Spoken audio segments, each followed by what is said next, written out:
హల్లెలూయా. Okay, కొద్దిసేపు దేవుడి యొక్క మాటలు జ్ఞాపం చేసుకుందాం. నా ముందు గడియారం ఉంది, మీరు కూడా నా ముందు ఉన్నారు. నేను కూడా మరి టీవీలో బొమ్మలాగా ఉన్నాను కదా, కూర్చుని వాక్యం చెప్తున్నాను. ఉదయం సాయంకాలం రావాలి అసలు నేను ఉదయం వేరే చోటకి వెళ్ళవలసి వచ్చింది. ఈ రాత్రి కూడా ఎక్కడికో వెళ్ళాలి. తమ్ముడు చీటీ నా మీద వేసాడు అనమాట. ఇంకా అన్నయ్య ఆ చీటీ ఖచ్చితంగా కుదరదు అంటే నేను ఇష్టపడే స్థలానికి రావడం జరిగింది. మీరందరూ కూడా చాలా శ్రద్ధగా వింటున్నారు. వెనకాల ఉన్న అమ్మోళ్ళకి వందనాలు, దేవునికి స్తోత్రం. చాలా చోట్ల సంఘాలకు వెళ్తున్నప్పుడు అండి ప్రసంగం మొదలెట్టకుండా నిద్రపోతారు. ఎందుకంటే నేను రోజు తిరుగుతున్నాను, జూలై నెలలే తిరుగుతున్నాను, ఎన్ని సంఘాలు చూస్తున్నానో. ఇంకా మొదలెట్టకుండా నిద్రపోతే ఇంకా వాళ్ళకి ఏం చెప్పండి నేను. ఎంత భయంకరమో. కొన్ని చోట్ల పిల్లలు ఎంత డిస్టర్బెన్స్గా ఉంటారంటే రాజమండ్రి దాటి విమానాశ్రయం ఉంది కదా, ఆ విమానాశ్రయం పక్కన లోపలికి ఒక చర్చ్ ఉంటే అక్కడ వాక్యం చెప్పడానికి వెళ్ళాను. వాక్యం చెప్పడానికి వెళ్తే పాటర్ గారు నన్ను వదిలేసి వెళ్ళిపోడు ఆయన. ఈ పిల్లలందరూ ఫోన్లు మాట్లాడుకుంటున్నారు. ఈ చిన్నపిల్లలందరూ అటు తిరుగుకున్నారు, నాకేమైనా అడ్డు చూపించి అటు తిరుగుకున్నారు. వాళ్ళు ఏంటి ప్రభువా ఇక్కడికి పంపించేవేంటి ప్రభువా, ఎంత వాక్యం చెప్దామన్నా అవ్వట్లేదు. ఈ ఆడవాళ్ళందరూనేమో డోక్రా మీటింగ్ లాగా వాళ్ళు కూకున్నారు. వాళ్ళు మొత్తం మీద పిల్లల్ని అడిగాను, అసలు ఒరే ఏంట్రా మీరు ఇక్కడ ఉన్నారు ఏంటి అనగానే, మా అమ్మ వెళ్ళిపోమందండి చర్చికి అలరసేస్తున్నావు అని. అమ్మ వాళ్ళు ఇంటికాడ ఉండి పిల్లల్ని గుళ్ళో తోలేశారనమాట. ఎంతకైనా వాళ్ళు ఈ బ్యాచ్ అంతానే. అయ్య బాబు ఇలాగా గంట సేపు వాక్యం చెప్పడం కష్టమైపోయింది, నేను డైరీలో రాసుకున్నాను ఇంకెప్పుడు వెళ్ళకూడదని. దేవుని స్తోత్రం. అంటే అలాంటి పరిచర్యలు అనమాట, అలాంటి భయంకరమైనటువంటి పరిస్థితులు మీకు తెలియదు. కానీ ఇక్కడ చూస్తే చాలా అద్భుతం అనమాట. మా చర్చిలో కూడా ఒకసారి వాక్యం చెప్పాలంటే చాలా కష్టమైపోతుంది. ఇంకా వాక్యంలోకి వెళ్ళకుండానే కొన్ని విషయాలు చెప్తున్నాను. వాక్యం మొదలెడుతున్నప్పటికి ఓ పిల్లోడికి వాళ్ళ అమ్మ ఏం చేసిందంటే బెలూన్ బూదీసి బొడగట్టుకొచ్చి ఆడు చేతికి ఇచ్చేసింది. ఆడేం చేసాడంటే టింగును వదిలేసాడు. ఆడు వదిలేస్తే వెనకాల ప్యాన్ల మీదకి వెళ్ళిపోయింది. అది నా మనసేమో ఏంటి 45 నిమిషాలు ఉంది వాక్యం చెప్పాలి వాళ్ళకి, ఏంటి మా ఈ పిల్ల ఏమి ఎలా చేసింది అంటే గట్టిగా మాట్లాడితే గుళ్ళోకి రాదు మన్నానే, మాడిపోతూ ఉంటుంది అని అలాగే ఓర్పు పట్టుకున్నాము. మీరు నమ్మండి, సేవకుడు ఎంత ఓర్పు కలిగి ఉండాలో. ఇవన్నీ కడుపులోనే దాచుకోవాలి. మా కడుపులో బోళ్ళు ఉంటాయి, మీకు చెప్పం తెలుసా. ఒక్కొక్కసారి అందరూ వెళ్ళిపోయిన తర్వాత తలుపులు వేసేసుకుని బలిపేట దగ్గర ప్రభు ఆడు ఇలా తండ్రి నా నెత్తిని ఇలా చేశాడు నేనున్నాను, నువ్వు కంగారు పడకంటాడు ఈసారి. ఎన్ని శ్రమలు తెలుసా. సరే మొత్తం మీద వాళ్ళ అమ్మ వాళ్ళ నాన్న వాళ్ళ నానమ్మ వాళ్ళ అందరూ కలిసి ఆడ వంక చూస్తున్నారు, బుడవంక చూస్తున్నారు. మొత్తం మీద 5 నిమిషాలకి మొత్తం మీద దిగింది కిందకి. దిగిన తర్వాత నేను అనుకున్నాను దానికి గాలి పెద్దదేమీ బయటకు తీసుకెళ్తామంటే మళ్ళీ ఏం చేస్తున్నట్టు చిన్ను ఇదిగో అని ఇచ్చేసింది. ఆడు మళ్ళీ పైకి ఎగ్గట్టేసాడు. అది కాస్త మళ్ళీ ఎదరికొచ్చేసింది. ఇప్పుడు వాళ్ళు ఏం చేశారంటే వాళ్ళ బాబాయి వాళ్ళ పిన్ని వాళ్ళ మంద అంతా కూడా ఇది నాకు చూస్తున్నారు. నేను ఎవరికి చెప్పన్నాడు వాక్యమే కదా. కోపం వచ్చేస్తుంది. ఇంకా ఒకసారి గట్టిగా కేకేసాను. కోపం వచ్చేసరి పిల్లోడు తీసుకుని వెళ్ళిపోయింది కానీ శుక్రవారం గుళ్ళోకి రాలేదు. నేను బాగానే ఉన్నాను కానీ మా ఆవిడ ఏం చేస్తుందంటే అదిగో నువ్వు అనవసరంగా కసిరేసావు, రాలేదు నాడు ఇంటికి వెళ్దాం, ఇంటికి వెళ్దాం. నేనే తప్పు చేశాను, ఇంటికి వెళ్తాము ఆత్మహత్యం కదా తప్పు చేసింది. మొత్తం మీద మా ఇద్దరం కలిసి 3 చక్రాల బండి వేసుకున్నాను, ఇంటికి వెళ్తే ఎప్పుడు నవ్వుతూ పలకనిచ్చింది అన్నయ్య అని. వందనాలు అన్నయ్య అని సీరియస్గా అన్నది. కుర్చీ కూడా వేయలేదు. సరే దిక్కుమాలోళ్ళం కదా ఏమంటే వెళ్ళే మొత్తం మీద ఎదురెండు మాటలు మాట్లాడి దేవుడు ఇచ్చిన జ్ఞానాన్ని బట్టే ఆ కథ అంతా నవ్వించా మసిమోకం పిల్లని. దేవుని స్తోత్రం. మా ఇంటికాడ చెప్పండి అమ్మ ఎన్ని బాధలో తెలుసా. హల్లెలూయా. ఇలాంటి బాధల్లో సేవ అద్భుతం. దేవుని స్తోత్రం చెప్పండి. దేవుడి పరిచర్య. అపోస్తుల కార్యగ్రంథం 9వ అధ్యాయం తీయండి ఒకసారి. నేను చిన్న విషయాల్లో ఈరోజు దశలోనిక సంఘం కోసం ఏదో అనుకున్నాను కానీ ఇక్కడికి వచ్చిన తర్వాత నా ఆలోచన తీరు మార్చుకున్నాను. ఒక చిన్న విషయాలే మీతో చెప్పాలని మీతో మాట్లాడాలని ఇష్టపడుతున్నాను. అపోస్తుల కార్యగ్రంథము 9వ అధ్యాయము 31వ వచనం చదువుదాం. కావున యోదయ గలిలయ సమరయ దేశములంతటా సంఘము క్షేమాభివృద్ధి నొందుచు సమాధానము కలిగి ఉండెను. మరియు ప్రభువునందు భయమును పరిశుద్ధాత్మ ఆదరణయు కలిగి నడుచుకొనుచు విస్తరించుచుండెను. పరిశుద్ధుడా, మహాగణుడా, సర్వోన్నతుడా, సర్వశక్తిమంతుడా, మీకు వందనములు స్తోత్రాలు తెలియజేస్తూ ఉన్నాం. మంచి దేవుడు, గొప్ప దేవుడు, సర్వోన్నతుడు తండ్రి. అయ్యా మీరు పిలిచినటువంటి పిలుపుకు లోబడి నాయన ప్రభా కొంతమంది సేవకులుగాను, సువార్థకులుగాను, విశ్వాసులుగాను తండ్రి నాయన అనేక పరిచర్లకు మీరు వాడుకుంటున్న రీతిని బట్టి మీకు వందనాలు. తమ్ముడు జాన్ వెస్లీని తండ్రి తల్లి గర్భంలో పిండంగా ఉన్నప్పుడే తండ్రి నాయన ప్రభా మీరు పిలుచుకున్నారు, మీరు ఎన్నిక చేసుకున్నారు. వాటి సమర్పణ నాయన గొప్పది నాయన. మీ కొరకు వాళ్ళు సమర్పణ చేసుకుని పరిచర్య ధర్మాన్ని కొనసాగిస్తూ ఉండగా ఈ ప్రాంతంలో కూడా ఒక చక్కటి అద్భుతమైనటువంటి సుందరమైన మందిరాన్ని ఇచ్చిన దేవా మీకు వందనములు, స్తోత్రాలు బాబు నాయన. మీకు కృతజ్ఞతాస్తుతులు తెలియజేస్తూ ఉన్నాం. 2025 సంవత్సరం అంతా కూడా ఎన్నో రోగాలు, ఇరుకులు, ఇబ్బందులు, ప్రమాదాల్లో చాలామంది మరణించారు తండ్రి నాయన. మీరు బ్రతికించిన విధానాన్ని బట్టి మీకు కృతజ్ఞతాస్తుతులు తెలియజేస్తున్నాయన. 2 పగళ్ళు 2 రాత్రులు మీతో గడపాలని తండ్రి సంఘముతో నాయన ప్రభు కూడుకులు ఏర్పాటు చేశారు. ఈ రాత్రి నేనైతే దీనుడను, బలహీనుడను, నడవలే నిలబడలే, నన్ను కూడా ఈ స్థలాన్ని తీసుకొచ్చారు. కొద్దిసేపు మీ మాటలు వివరిస్తుండగా నా నోటి మాట మరుగుపరిచి మీ ఆత్మ సహాయంతో మాట్లాడడానికి కృప చూపించమని యేసయ్య నామములో అడిగి వేడుకుంటున్నాము తండ్రి, ఆమేన్. ఆమేన్ అని గట్టిగానండి. ఓకే, వాక్యం చెప్తున్న నేను 20 సంవత్సరాల వయసు వచ్చేంత వరకు కూడా యేసుప్రభువుని దేవుడిగా అంగీకరించలేదు. యేసుప్రభువుని దేవుడిగా అంగీకరించలేదు. యేసుప్రభు దేవుడు కాదు అని నన్ను నోటితో వాదోపవాదాలు చేసేవాడిని. ఈరోజు నేను ముంగొండ ప్రాంతం వెళ్తున్నప్పుడు నాకు అదే గుర్తొచ్చింది. నేను బీఈడి కోచింగ్ వెళ్తున్నప్పుడు నా స్నేహితురాలు పేరు మేరీ, కుసుమ మేరీ అన్నమాట అమ్మాయి పేరు. నా పేరు వీర వెంకట సుబ్బారావు నా పేరు. అయితే ఆ అమ్మాయి ఏమనేదంటే, సుబ్బారావు గారు మీరు యేసుప్రభుని నమ్ముకోవచ్చు కదా అని అనేది. అమ్మాయి పేరు కుసుమ మేరీ. ఆ పేరు మార్చేసి నేను పిల్లకి ఏం పేరు పెట్టానంటే హల్లెలూయా మేరీ అని పేరు పెట్టాను. అంటే అంత వ్యతిరేకం అనమాట. నేను యేసుబాబు అంటే ఇష్టం ఉండేది కాదు. అందుకని ఈ అమ్మాయి ఎప్పుడు కూడా యేసుబాబు గొడవే చెప్తుందని దాని పేరేం పెట్టేసానంటే కే మేరీ తీసేసి ఏమంటే హల్లెలూయా మేరీ, హల్లెలూయా మేరీ అని ఏలం చేస్తూ ఉండేనమాట. పాట కూడా హేళనగా పాడుతూ ఉండే. నా పిల్లలు వచ్చినప్పుడు హల్లెలూయా మేరీ ఓ పాట, హల్లెలూయా మేరీ ఓ పాట పాడని ఏదో హేళన చేస్తూ ఉండేవాడి. విచిత్రం ఏంటో తెలుసా, ఒకరోజు ఆ చర్చికి ముంగొండలో ఉన్నటువంటి ఆ క్రీస్తు వాక్యం చెప్పడానికి వెళ్ళాను నేను. వాక్యం చెప్పడానికి వెళ్తే ఈ కుసుమ మేరీ ఆ సంఘంలో ఉంది. ఎంతగాని శ్యాంబాబు శ్యాంబాబు శ్యాంబాబు అంటున్నారు. ఈ సుబ్బారావు గారు కదా, వాక్యం అంతా అయిపోతుంది. లేచి దగ్గరికి వచ్చి అన్నది నన్ను ఇలా గట్టిగా పట్టుకుని నన్ను అంటుంది. దాని పాస్టర్ గారితో ఏం చెప్తుందంటే, పాస్టర్ గారు ఈయన నా స్నేహితులు ఒకసారి నాకు పేరెట్టాడు, హల్లెలూయా మేరీ అని పేరెట్టాడు, పాటలు పాడితే అటగారించేవాడు. ఈరోజు అద్భుతంగా నీ దేవుడు పాటలు పాడించాడు. అక్కడ దేవుడు స్తోత్రం చెప్పండి. ఏ నోటితో దూషించానో దేవుడి పాటలు, ఏ నోటితోటి దేవుడిని దూషించానో ఆ నోటితోటి దేవుడి పాటలు పాడకుండా ఉండలేను నేను. ఆయన మాటలు చెప్పకుండా ఉండలేను. ఎందుకంటే ఆయన ఉన్నతమైన దేవుడు నాకు తర్వాత అర్థమైంది. 20 సంవత్సరాల వయసు వచ్చేంత వరకు కూడా యేసుప్రభు దేవుడు కాదు, దేవుడు కాదు, దేవుడు కాదు, మనిషే మనిషే మనిషే అని వాదోపవాదాలు చేస్తున్న నా జీవితంలో రండి దేవుడి వాక్యము ఏ జీవితానైనా మార్చగలదు. హల్లెలూయా. అందుకనే మీ పాస్టర్ గారు చిన్న సంఘం కొద్ది మంది ఉన్నప్పటికీ కూడా ఎలాంటి పాస్టర్ గారులు వేస్తారంటే ఎవరు పెద్ద పెద్ద సేవకులను వేస్తూ ఉంటారు. నిజంగా రేపు వచ్చి పాస్టర్ గారు మామూలు సేవకుడు కదా ఆయన. దేవుని స్తోత్రం చెప్పండి. వేల మందిలో సభల్లో మాట్లాడుతున్న సేవకులండి.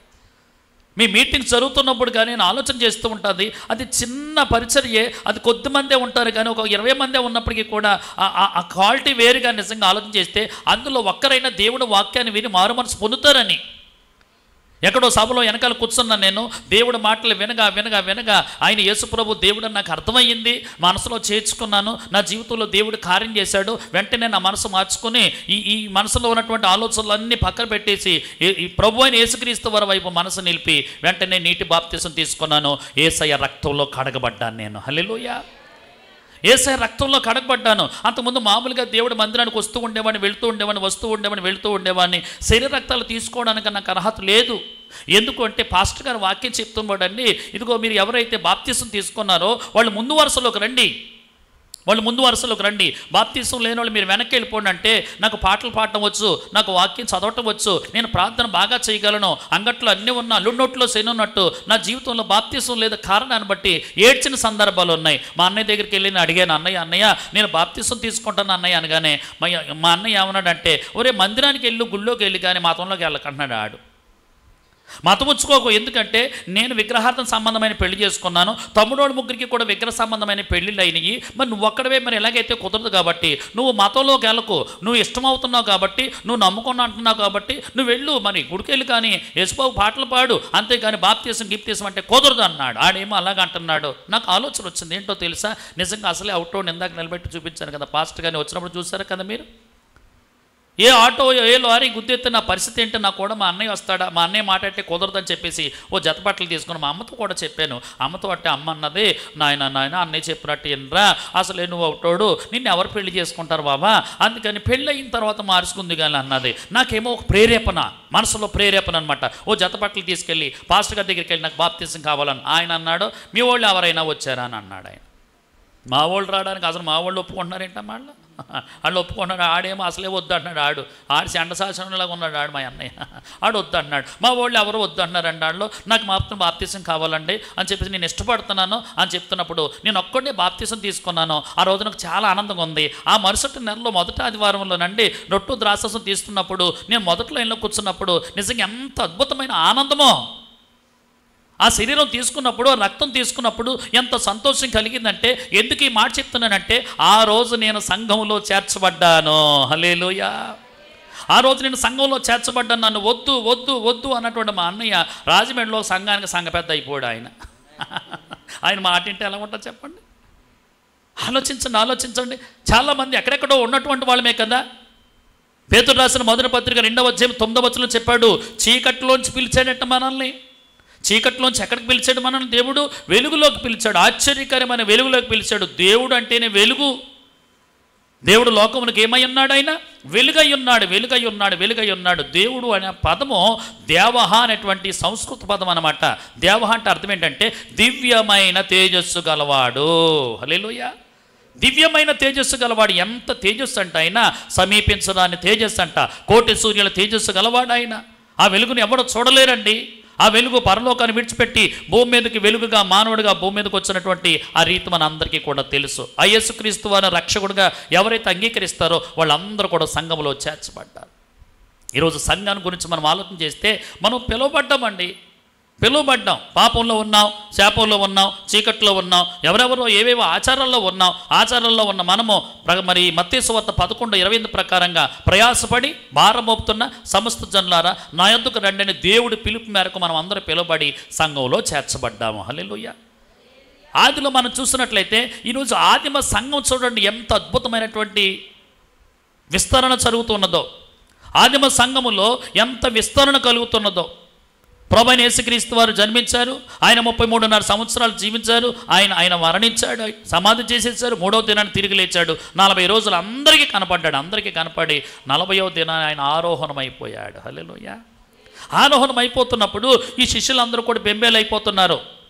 మరణించిన తర్వాత కూడా మనతో ఉన్నారు కదా. 40 రోజుల తర్వాత ఇంకా ఆయన కనపట్టలేదు అంటే 10 రోజులు వెళ్ళి విచిత్రం ఏంటో తెలుసా? ఒక మేడగదిలోకి వెళ్ళిపోయారు. ఒక మేడగదిలోకి వెళ్ళి వీళ్ళు అద్భుతంగా ప్రార్థన చేయగా పరలోకం నుంచి పరిశుద్ధాత్మ దేవుడు భూమి మీదకి వచ్చాడు. దేవుని స్తోత్రం చెప్పండి. వాళ్ళందరూ కూడా ఆత్మతో నింపబడ్డారండి. వాళ్ళు పరిశుద్ధాత్మతో నింపబడ్డారు. ఇవన్నీ కూడా అపోస్తలుల కార్యగ్రంథము 2వ అధ్యాయం అంతా కూడా మీరు చదివితే మీకు అర్థమైపోతుంది. ఆ సంఘం ఎంతమంది అంటే 120 మందే సంఘం. ఆ 120 మంది సంఘము తర్వాత 3,000 మంది అయిపోయారు. తర్వాత 5,000 మంది అయిపోయారు. తర్వాత విస్తరించారంట. తర్వాత బహుగా విస్తరించేశారని ఉంటుంది. ఆ సంఘం గురించి మనం ఆలోచన చేస్తుంటే చూడండి అక్కడ చదువుతున్న భాగంలో 9వ అధ్యాయం 31వ వచనంలో చూసినట్లయితే చూడండి, కావున యోదయ గలిలయ సమరయ దేశములు ఎంతట సంఘం ఎలాగుందో తెలుసా? క్షేమంగా ఉన్నది. హల్లెలూయా. ఆ సంఘం ఎలాగుందమ్మా? ఎలా ఉందిరా? క్షేమంగా ఉంది. ఈరోజు ఈ కూడుకులు ఎందుకంటే సంఘములో ఉన్న వారందరూ కూడా క్షేమంగా ఉండాలి. ఈ సంఘం క్షేమంగా ఉండాలి. భార్య భర్త పిల్లలు చేర్చబడ్డారు. వాళ్ళు కుటుంబాలుగా దేవుడి మందిరానికి వస్తున్నారు. కొన్ని కుటుంబాలు ఇక్కడ చేర్చబడ్డారు, ఇక్కడ ప్రార్థన చేస్తున్నారు. దేవుడి మందిరం చక్కటి మందిరం ఇచ్చారు. ఈ మందిరం సకల జనులకు చెప్పండి, ఇది ప్రార్థన మందిరం. ఇది మనం అందరూ కూడా దేవుడి మందిరానికి వచ్చాం, సంఘంలో చేర్చబడ్డాం, మనం ప్రార్థన చేస్తున్నాం. ఎందుకు ప్రార్థన చేస్తున్నాం అంటే మనం క్షేమంగా ఉండాలని. ఎందుకు ఈ కోటాలు ఏర్పాటు చేశారంటే 2025వ సంవత్సరం అంతా కూడా దేవుడు మనకి కృప చూపించాడు కాబట్టి మనం బ్రతుకున్నాం. ఒక్క సెకండ్కి ఇద్దరు చచ్చిపోతున్నారంట. టిక్కు అన్నప్పటికీ ప్రపంచంలో ఇద్దరు చనిపోతున్నారు. మనం అందరూ కూడా బ్రతుకున్నామంటే గమనిస్తుండాలి, దేవుని కృప మాత్రమే. మిగిలిన దినాలన్నీ కూడా క్షేమంగా ఉండాలంటే, మిగిలిన నెలలన్నీ క్షేమంగా ఉండాలంటే, మన ఆయుష్కాలం అంతా కూడా మనం హ్యాపీగా ఉండాలంటే, మనం క్షేమంగా ఉండాలంటే ప్రార్థన అవసరం, దేవుని అవసరం. ఆదిమ సంఘం ఎలాగుందంటే క్షేమంగా ఉందంట. ఈరోజు నేను అంటున్నాను, చాలా సంఘాల్లో ఏం లేదంటే క్షేమం లేదండి బాబు. చాలా సంఘాల్లో క్షేమం లేదు, క్షామం. ఏ సంఘాల్లో ఏ వ్యక్తిని అడుగుతున్నా ఏమంటే ఎలా ఉన్నారని, కానీ మేము యేసుబాబుని నమ్ముకోనమని బతుకులు ఎలా ఉన్నాయండి, మా బతుకులు ఎలాగని నేను అంటున్నాను. ఏమంటే క్షేమకరమైనటువంటి ఆలోచన కలగజేసే దేవుడు మన దేవుడు. హల్లెలూయా. ఆ సంఘం ఎలాగుందంటే క్షేమంగా ఉందంట, అంతేకాకుండా సమాధానంగా ఉందంట. ఎలాగుంది? సమాధానంగా ఉంది. చర్చిలో సమాధానం ఉందా? చాలా చర్చిలో గొడవలు అయిపోతూ ఉంటాయండి బాబా, గొడవలు. నేను వాక్యం చెప్పడానికి వెళుతున్నప్పుడు అందరికంటే ముందు వెళ్ళిపోతాను. నేను పాటలు పాడుతున్నప్పుడు వెళ్ళిపోతాను నేను. అందుకని నాకు ఒక పేరు పెట్టారు, కంగారు పాస్టర్ గారు అని పేరు పెట్టారు నాకు. ముందు వెళ్ళిపోతాను, వాళ్ళు ఎవరిని ఇబ్బంది పెట్టను అనమాట. ముందు వెళ్ళిపోతాను, అందరికంటే ముందు వెళ్ళిపోతాను. వాళ్ళు ప్రార్థన చేసుకున్నాడు వెళ్ళిపోతాను, పాటలన్నీ అంటాను అనమాట. వాళ్ళు ప్రార్థన చేసుకున్నాడు. ఆ చర్చిలోనూ ఒక ఆవిడ వచ్చి ప్రార్థన చేసుకుంటుంది. ప్రార్థన చేయగానే ఇంకొక ఆవిడ వచ్చి పక్కన ప్రార్థన చేసుకుంటుంది. ప్రార్థన చేయగానే ఇలా చూడగానే మరి వాళ్ళు తోడుకోళ్ళు అనుకుంటున్నాను, వెంటనే ఆవిడ వెనక్కి వెళ్ళిపోయి కూర్చుంది. ఆవిడ ఏమి లేదమ్మా చర్చిలోను, ఏమి లేదు. యేసుబాబు ఏమో సమాధానానికి కర్త. ఆ వచ్చిందేమో ఇద్దరు కలిసి, తోడుకోళ్ళు ఇద్దరు కలిసి ఎక్కడికి వచ్చారు?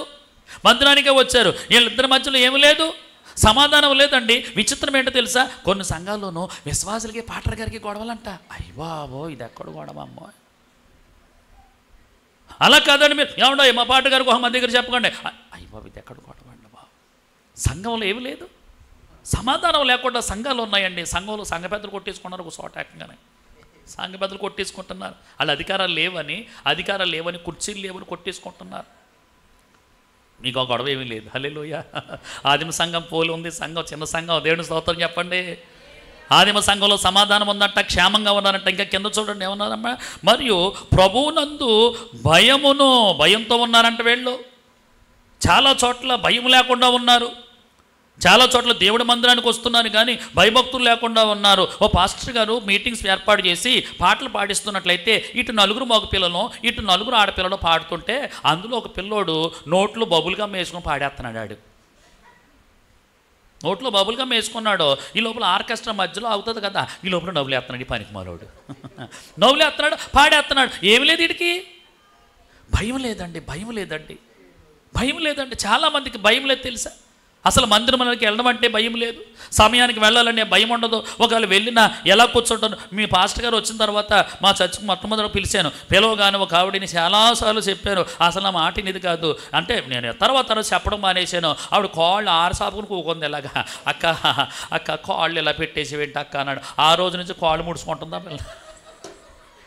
ఏంటి బలిపీఠం వైపు కాళ్ళు చాపేసిందా మనిషి? అంటే ఏమి లేదు, భయం లేదండి బాబు, భయం లేదు. చాలామందికి భయం లేకుండా ఉంటారు. వాళ్ళు ప్రభుని నమ్ముకున్నారు, బాప్తిసం తీసుకున్నారు, పాటలు పాడతారా, అయ్య బాబు సూపర్గా పాటలు పాడతారు, వాక్యం చదువుతారు, కానీ ఏమి లేదు, వాళ్ళకి భయం లేదు. చాలా సంఘాల్లో భయం లేకుండా ఉన్నారు. నిజంగా నేను అంటున్నాను, అన్నోళ్ళందరూ తమ్ముడు వాళ్ళందరూ కింద కూర్చున్నారు. వీళ్ళందరూ వరకు మీరు చప్పట్లు కొట్టాలి, ఒకసారి గట్టిగా చప్పట్లు కొట్టాలి. మనస్ఫూర్తిగా నేను అభినందిస్తున్నానండి. ఎందుకో తెలుసా? చాలా చోట్ల కొన్ని చోట్ల చిన్న పిల్లోడు కూడా ఏమేయాలమ్మా, కుర్చీ వేయాలి. మా చర్చలు కూడా అలా ఉంది అండి. అలా బల్లపోతున్నాడు, ఇలా కుర్చీ వేసుకుని కాళ్ళు ఇలాగ ఊపుతాడు. ఒక రకంగా ఈ చెయ్యిలాగా ఆడ కుర్చీ మీద ఎట్టి చెప్పుకో పాటర్ గారు అంటున్నాడు. ఏంటాడు, ఎంత దారుణం అండి. ఏమన్నా గద్దిస్తే ఇదిగో నాడు ఆ చర్చికి వెళ్ళిపోదాం, బోల్డ్ మంది రండి మా చర్చికి వస్తారా, వచ్చిన వెంటనే కూల్ డ్రింక్ ఇస్తున్నారంట. కూల్ డ్రింక్ తాగేవాళ్ళకి కూల్ డ్రింక్, కాఫీ తాగేవాళ్ళకి కాఫీ అనమాట. తీసుకెళ్ళి కుర్చీలు కూకు పెడతారంట. ఎవరికి ఏ కుర్చీ కావాలంటే సైజులు తగ్గట్టుగా కుర్చీ పెడతారంట. ఐఫోన్ అంటే తీసుకెళ్ళి భోజనం. ఎలా ఉందండి బాబు ఇది, ఎలా ఉందండి? ఆలోచించండి. కానీ మీ సంఘంలో వీళ్ళందరూ కూడా కిందకు కూర్చుంటున్నారంటే మీకోసం చాలా చోట్ల చెప్తున్నాను నేను. దేవుని స్తోత్రం చెప్పండి. ఎక్కడ లేరండి, అలాగా ఎక్కడ లేరండి. ఇది నడిపింపు అలాంటిది. ఇప్పుడు నిజంగా యేసుప్రభు వారు పరలోకాన్ని విడిచిపెట్టి ఆయన రెండోసారి వచ్చేస్తానండి నేను చెప్పగలను. ఈ సమా మినిస్ట్రీలో ఉన్న వాళ్ళు అందరూ ఎత్తబడిపోతారంటాను నేను. దేవుని స్తోత్రం చెప్పండి. హల్లెలూయా. మీ పాటర్ గారు ముందు వెళ్తారా, ఆ వెనకాల మీరు వెళ్ళిపోతారు. మీరు దేవుని స్తోత్రం. అసలు అందుకేనండి భక్తి చేయడమో ఏదేదో సంపాదించుకోవడానికి కాదు కదా. ఆదిమ సంఘంలో క్షేమం ఉందంట, ఆదిమ సంఘంలో సమాధానం ఉందంట, ఆదిమ సంఘంలో దైవభయం ఉందంట. ఇంకా ఎలాగున్నారు? పరిశుద్ధాత్మ ఆదరణ కలిగి నడుచుకుంటున్నారు.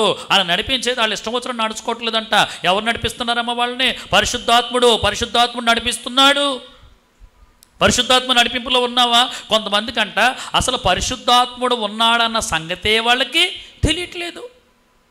పరిశుద్ధాత్ముడు ఉన్నాడన్న సంగతే తెలియట్లేదు. పరిశుద్ధాత్ముడు ఏంటండి? పరిశుద్ధాత్మ మా కాలనీకి ఇద్దరు ఆడవాళ్ళు, ముగ్గురు ఆడవాళ్ళు వచ్చేసారు.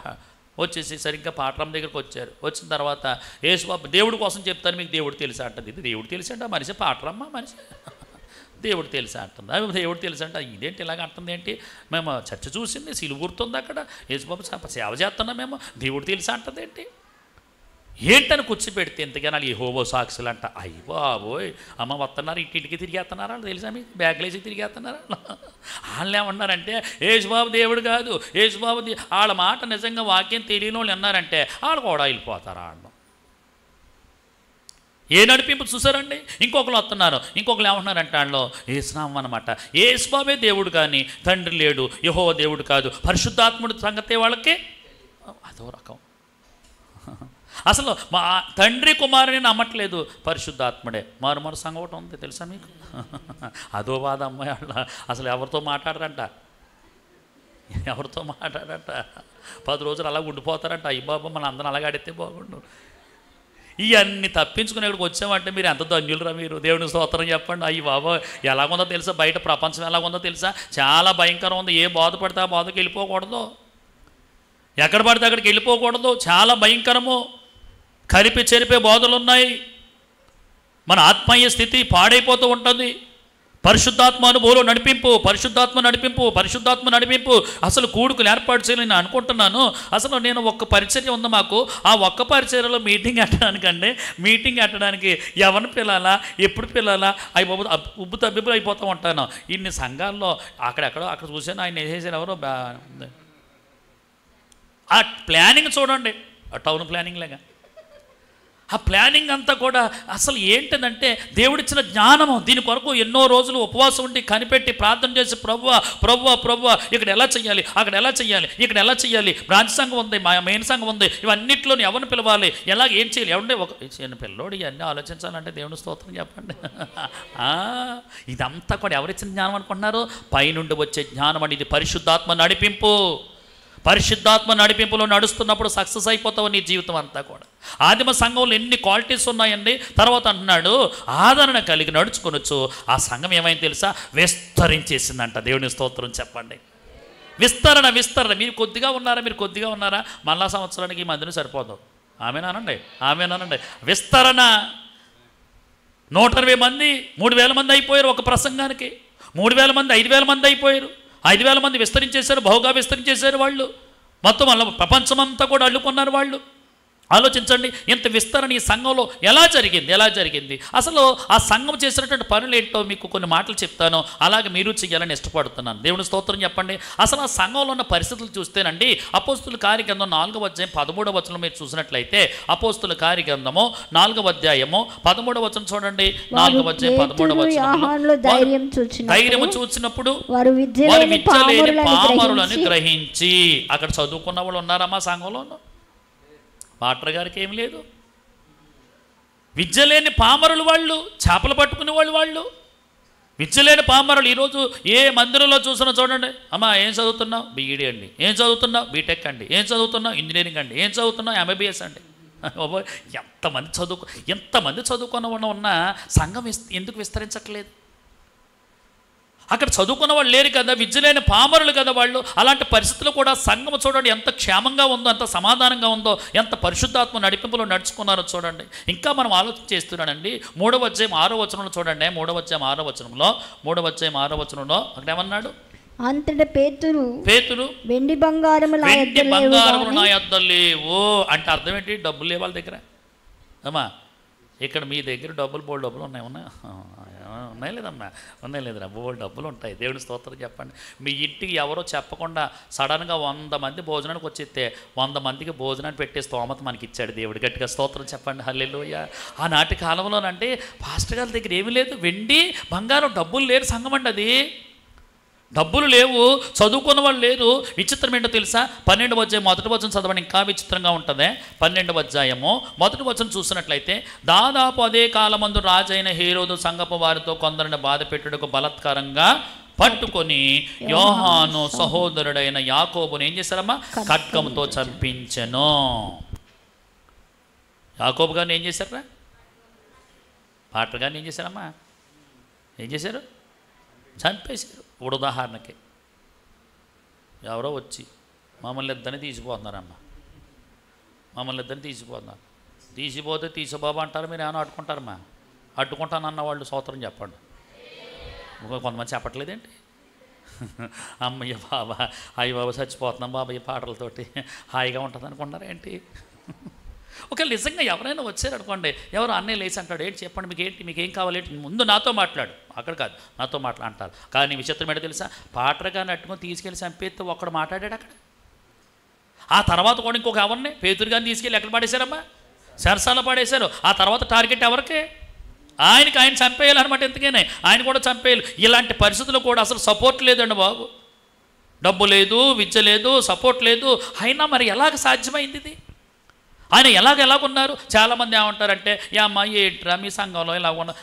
మా సంఘం అండి పేద సంఘం అని అంటుంది ఒక ఆవిడ. పేద సంఘమా? మన దేవుడు పేదోడా? హల్లెలూయా. డబ్బు ఉన్నవాళ్ళు ఎవరు చెయ్యరమ్మా. డబ్బు ఉన్నవాళ్ళు కోటానికి వెళ్ళే నేకంగానే అలా ఆవిడకి గవర్నమెంట్ ఉద్యోగం వచ్చిందంట. ఆయనకి ఆల్రెడీ గవర్నమెంట్ ఉద్యోగం ఉంది, అలా ఆవిడ కూడా గవర్నమెంట్ ఉద్యోగం వచ్చేసింది. కోట పెట్టాడు ఆయన. వాక్యం చెప్పడానికి నన్ను పిలిచాడు. విశ్వాసులు ఎంతమంది ఉన్నారంటే అక్కడ 36 మంది ఉన్నారు. ఎంతమంది? 36 మంది ఉన్నారు. ఈ చిత్రం ఏంటంటే రోజు చలికాలం అది, మాకు మాత్రమే టెంట్ వేసి విశ్వాసులకు టెంట్ వేయలేదు పీసోడు. ఆల్రెడీ ఆయనకి గవర్నమెంట్ ఉద్యోగం ఉంది, అలా ఆవిడకి ఏమొచ్చిందమ్మా? ఎలా పెట్టాలి మీటింగు? అంతా అయిపోయిన తర్వాత చిన్న కాజాని కొంత అంత మిచ్చిరెట్టేసాడు వాళ్ళకి. ఎవరమ్మా? డబ్బు లేనోళ్ళు. నిజంగా చాలా చోట్ల చూశానండి. వాళ్ళు అబ్బాబ్బా, నేను నేదురులో చోటకి వెళ్తేనండి వాళ్ళ ఇల్లు ఎలాగుందంటే, నన్ను భోజనం అమ్మ బయట పెట్టాను భోజనం అంటున్నాను, నెలకు కూటం పెట్టుకుంటానంట వాళ్ళు, సువార్త కూటం పెట్టుకుంటానంట. అమ్మ భోజనం బయట పెట్టానమ్మంటే, అలా కదండి అయ్యగారు మా ఇంట్లో అడిగెట్టాలన్నారు. ఆ ఇల్లు చూస్తే ఎలాగుందంటే, ఆ సూర్యు ఇంత ఉంది. ఇప్పుడు నేను కిందకి ఎలాగెళ్ళను? అమ్మ నేను వెళ్ళలేనమ్మంటే, అయ్యారు అలా కాదండి మీరు లోపలికి రావాలండి అన్నది. ఇలా కింద కూర్చునమ్మా ఇలా పాకుతూ లోపలికి వెళితే ఒక్కడు మంచం కూడా పట్టుకోవడం లేదనమాట. అంత పేదరికం. విచిత్రం ఏంటో తెలుసా, వచ్చి నిచ్చమించుగా 80 మందికి వాళ్ళు నాన్ వెజ్ వాళ్ళ బిర్యానీ వేసాడు, భోజనం పెట్టి కూడబెట్టారు అక్కడ. దేవుని స్తోత్రం చెప్పండి. నాకు ఆశ్చర్యం కలిగిపోయిందండి. వాళ్ళు ఏమో కొంత అంత మిచ్చిరెట్టారు. ఏంటి ఎలా పెట్టారంటే, పేదోళ్ళే పెడతారు ఏం చేసినా. దేవుని స్తోత్రం. పెట్టడానికి మనసు ఉండాలి, డబ్బులు కాదు. హల్లెలూయా. ఇవ్వడానికి ఏముండాలరా? మనసు ఉండాలి. అమ్మోళ్ళు వచ్చినప్పుడు చాలామంది చూడండి అమ్మ ఏం చేస్తారు, దాచుకున్న డబ్బులన్నీ. మనసు ఉంటే చూడండి. మీ ఊరోళ్ళు పర్వాలేదు. కొంతమంది ఏం చేస్తారంటే, డబ్బులు ఎట్టుకెళ్ళి ఇక్కడ బట్టలు కొనేసుకొని చీర కొనేసి భర్త గారికి బట్టలు కొనేసి వాళ్ళ అమ్మోళ్ళ ఇంటికి ఎట్టుకెళ్ళి వాళ్ళ అమ్మకి ఇచ్చేసి వాళ్ళ అమ్మ ఇట్టినట్టు మళ్ళీ అమ్మ మీద మనసు చాలామంది చూడండి. చర్చలో కావడ ఉంది, మాట్లాడితే అలా అయితే అంటుంది, మా చెల్లి పంపించిందని డబ్బులు, ఇదేంటి వాళ్ళ చెల్లి ఎక్కడ పంపిందంటే, ఓ పిల్లోడు నిజం చెప్పేశాడు. ఏం కాదన్నయ్య ఈవిడే డబ్బులు ఆవిడకి ఫోన్పే చేయమంటుంది, మళ్ళీ ఆవిడ ఏమిడి చేస్తుందంట. అమ్మో ఇలా కూడా ఉంటాయా? అలా ఆయన అనుకుంటున్నాడు మీ చెల్లి ఎంత మంచిదే అంటే, ఆ చెల్లి పిలిచినప్పుడు అలా వెళ్ళిపోతుంది అనమాట. మనసు.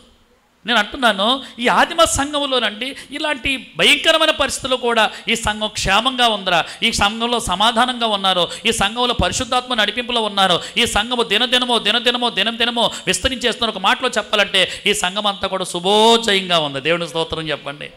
కారణాలు ఏంటో మీకు కొన్ని కారణాలు చెప్తాను. మొట్టమొదటిది 2వ అధ్యాయం 47వ వచనం చదవండి. అపోస్తుల కార్యగ్రంథము 2వ అధ్యాయము 47వ వచనం చదవండి. 2వ అధ్యాయం 47వ వచనంలో ఏముంది అక్కడ?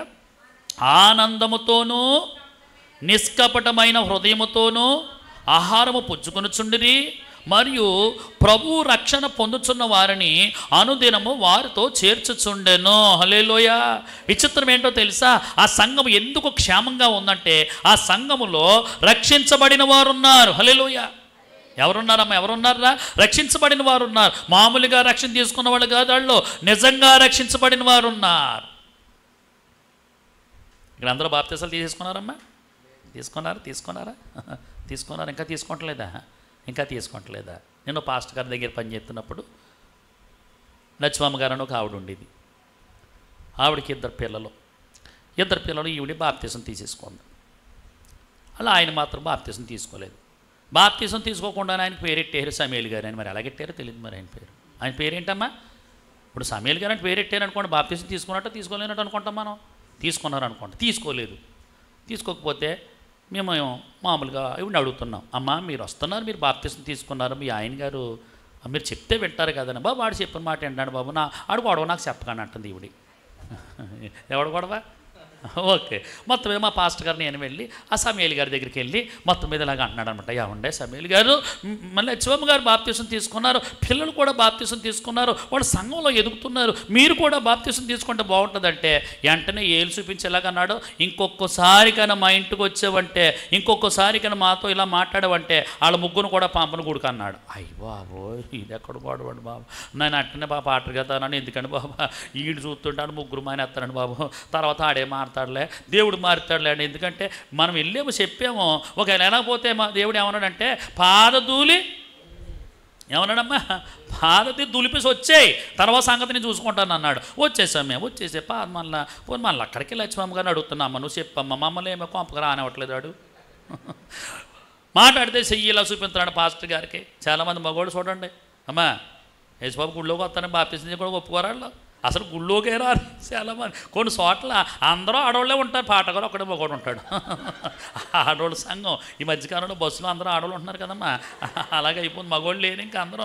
మొన్న ఒక ఆయన అంటున్నాడు, అడుగుడు ఎప్పుడు బాబా అయినా కూడా బండేసుకు వెళ్తున్నాం పాటగారు గారు అన్నాడు. ఏంటంటే సీట్లు దొరకలేదంట. వెళ్తున్నారా లేదో మీరు? దేవుని స్తోత్రం చెప్పండి. ఓకే. మొత్తం మీద ఇంకా ఆయన మొత్తం మీద అలాగున్నాడు, మేము ప్రార్థన చేస్తున్నాము.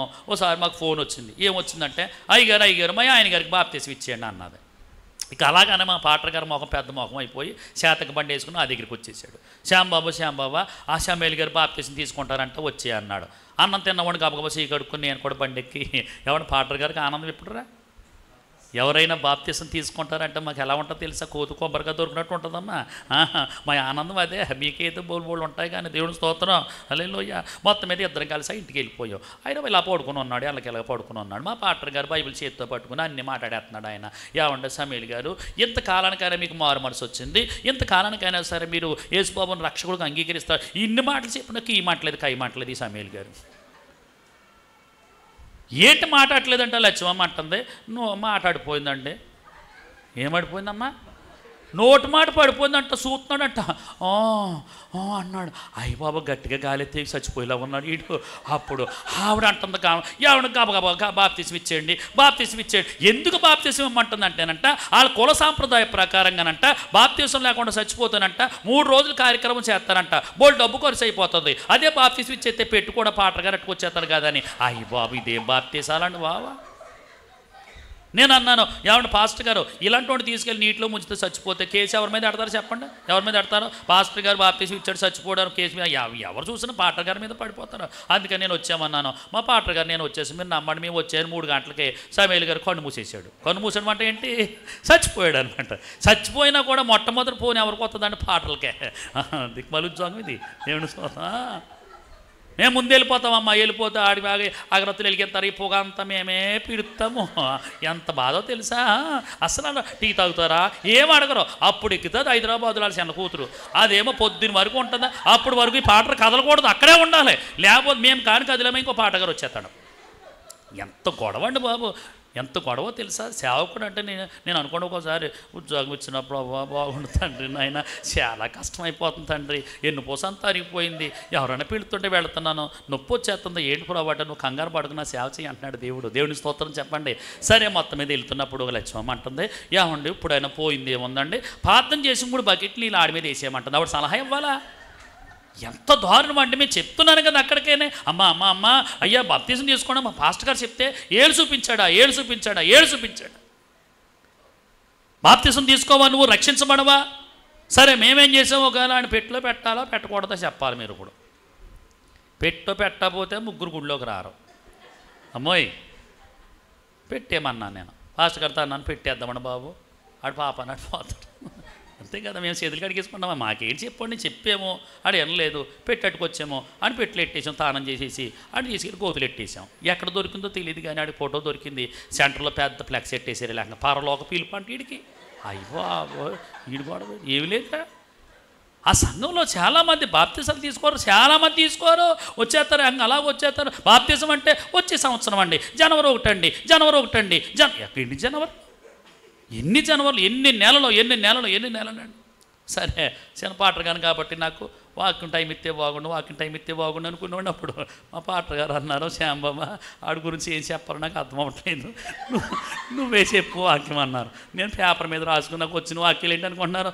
యెహోవా భక్తుల మరణం ఆయన దృష్టికి విలువగలది. ఈడు భక్తుడు కాదు, ఈడు తాగుబోతుడు. ఈడు నీతిమంతులు జ్ఞాపకం చేసుకుంటా ఆశీర్వాదకరం. ఈడు బాప్తీసం తీసుకున్నాడు. ఎప్పుడైనా గుడికొచ్చిన మొహమా? పాటర్ గారికి వందనాలు చెప్పిన మొహమా? పాటర్ గారికి ఎప్పుడు కూడా ఏలు చూపించే మొహమేడు. నేను వాక్యం చెప్పేశాను, మొత్తం అందరికి భోజనాలు పెట్టేశారు, బాక్సులు ఇచ్చారు, బాక్సులతో పట్టుకుని వెళ్ళిపోయారు. మాకు కూడా డబ్బులు ఇచ్చారు, మేము వెళ్ళిపోయాం. ఈ ఫోటో పట్టుకుని సమేల్ గారు ఫోటో పట్టుకుని లక్ష్మమ్మ గారు ఇంట్లోకి వెళ్ళిపోయారు. మీ చిత్రం చెప్పండి. ఇప్పుడు సమేల్ గారు ఎక్కడికి వెళ్ళారంటారు? ఎక్కడున్నాడు? ఆలోచించండి. ఇప్పటికీ కూడా లావిడంట జ్ఞాపకార్థ కూటమి పెడుతుందంట ఆయనకి. ఎవరికే ఏమి లేనుడు ఆయన. కాలము లేదికా కాయము రాకడా, కనురెప్ప పాటున వచ్చును క్రీస్తేసుని రాకడా.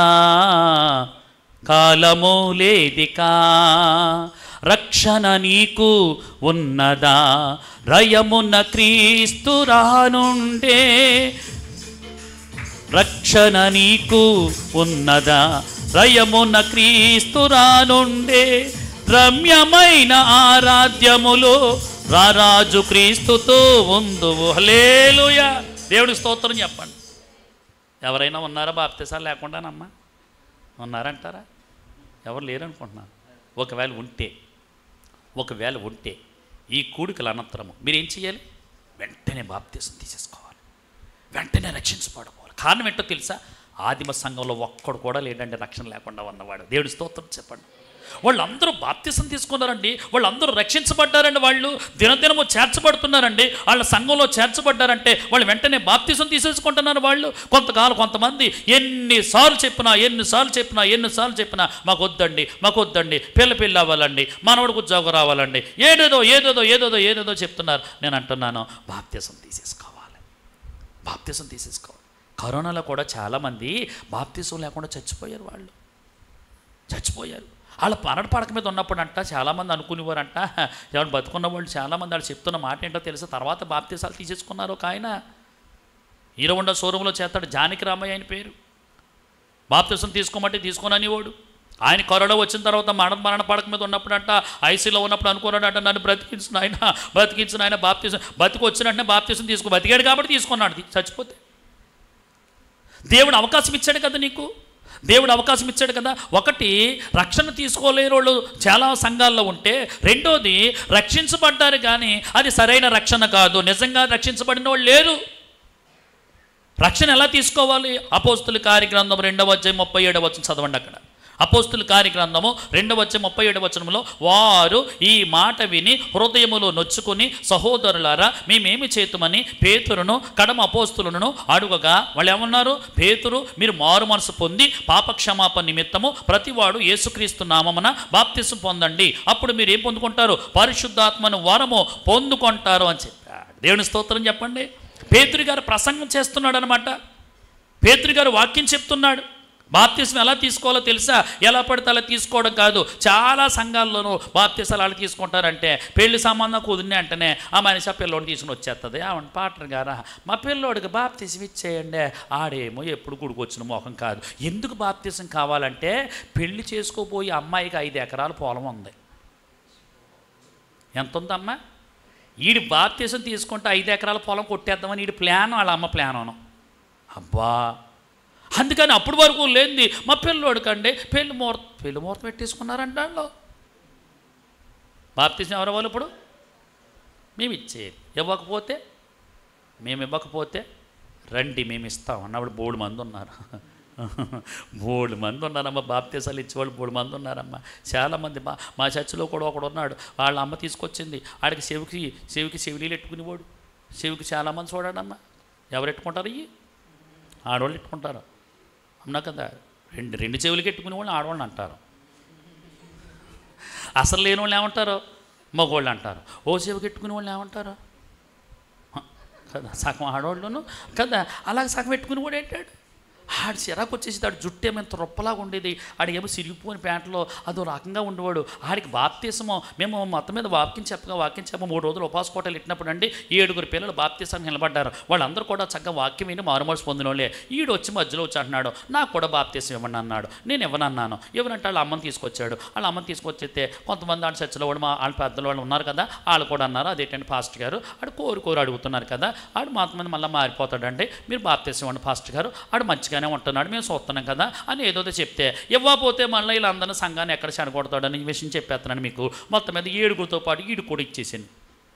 ఇచ్చేస్తే ఆడు అన్నాడు నా దగ్గర అన్ని ఒప్పందం చేశాడు, మరి తీసేస్తాను అన్నాడు. కటింగ్ వేసుకున్నాడంటే నైస్గా డెప్ప కటింగ్ ఏం చేసుకున్నాడు, మంచి బట్టలు వేసుకున్నాడు, సూపర్గా ఉన్నాడు, బాప్తీసం తీసుకున్నాడు. మొదటి నెల శుభ్రంగా ఉన్నాడు, 2వ నెల శుభ్రంగా ఉన్నాడు, 3వ నెల శుభ్రంగా ఉన్నాడు, 4వ నెల నుంచి ఇప్పుడు వరకు గుళ్ళోకి రాలేదాడు.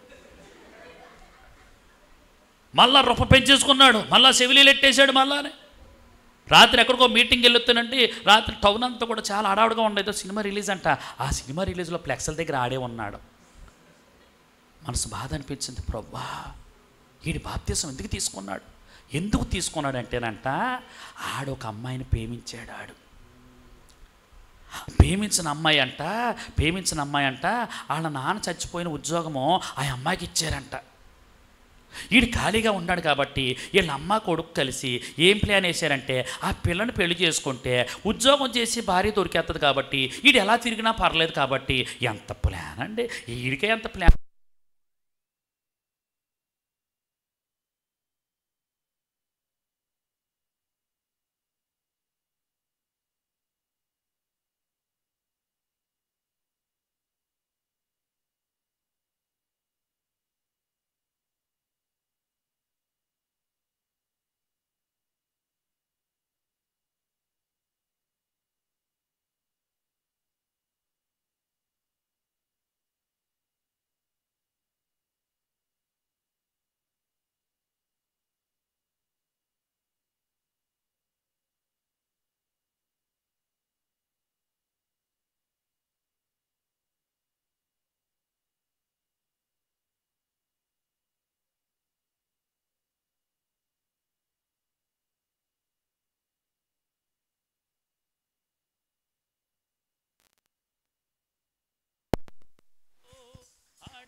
దేవుడికి స్తోత్రం, హల్లెలూయా.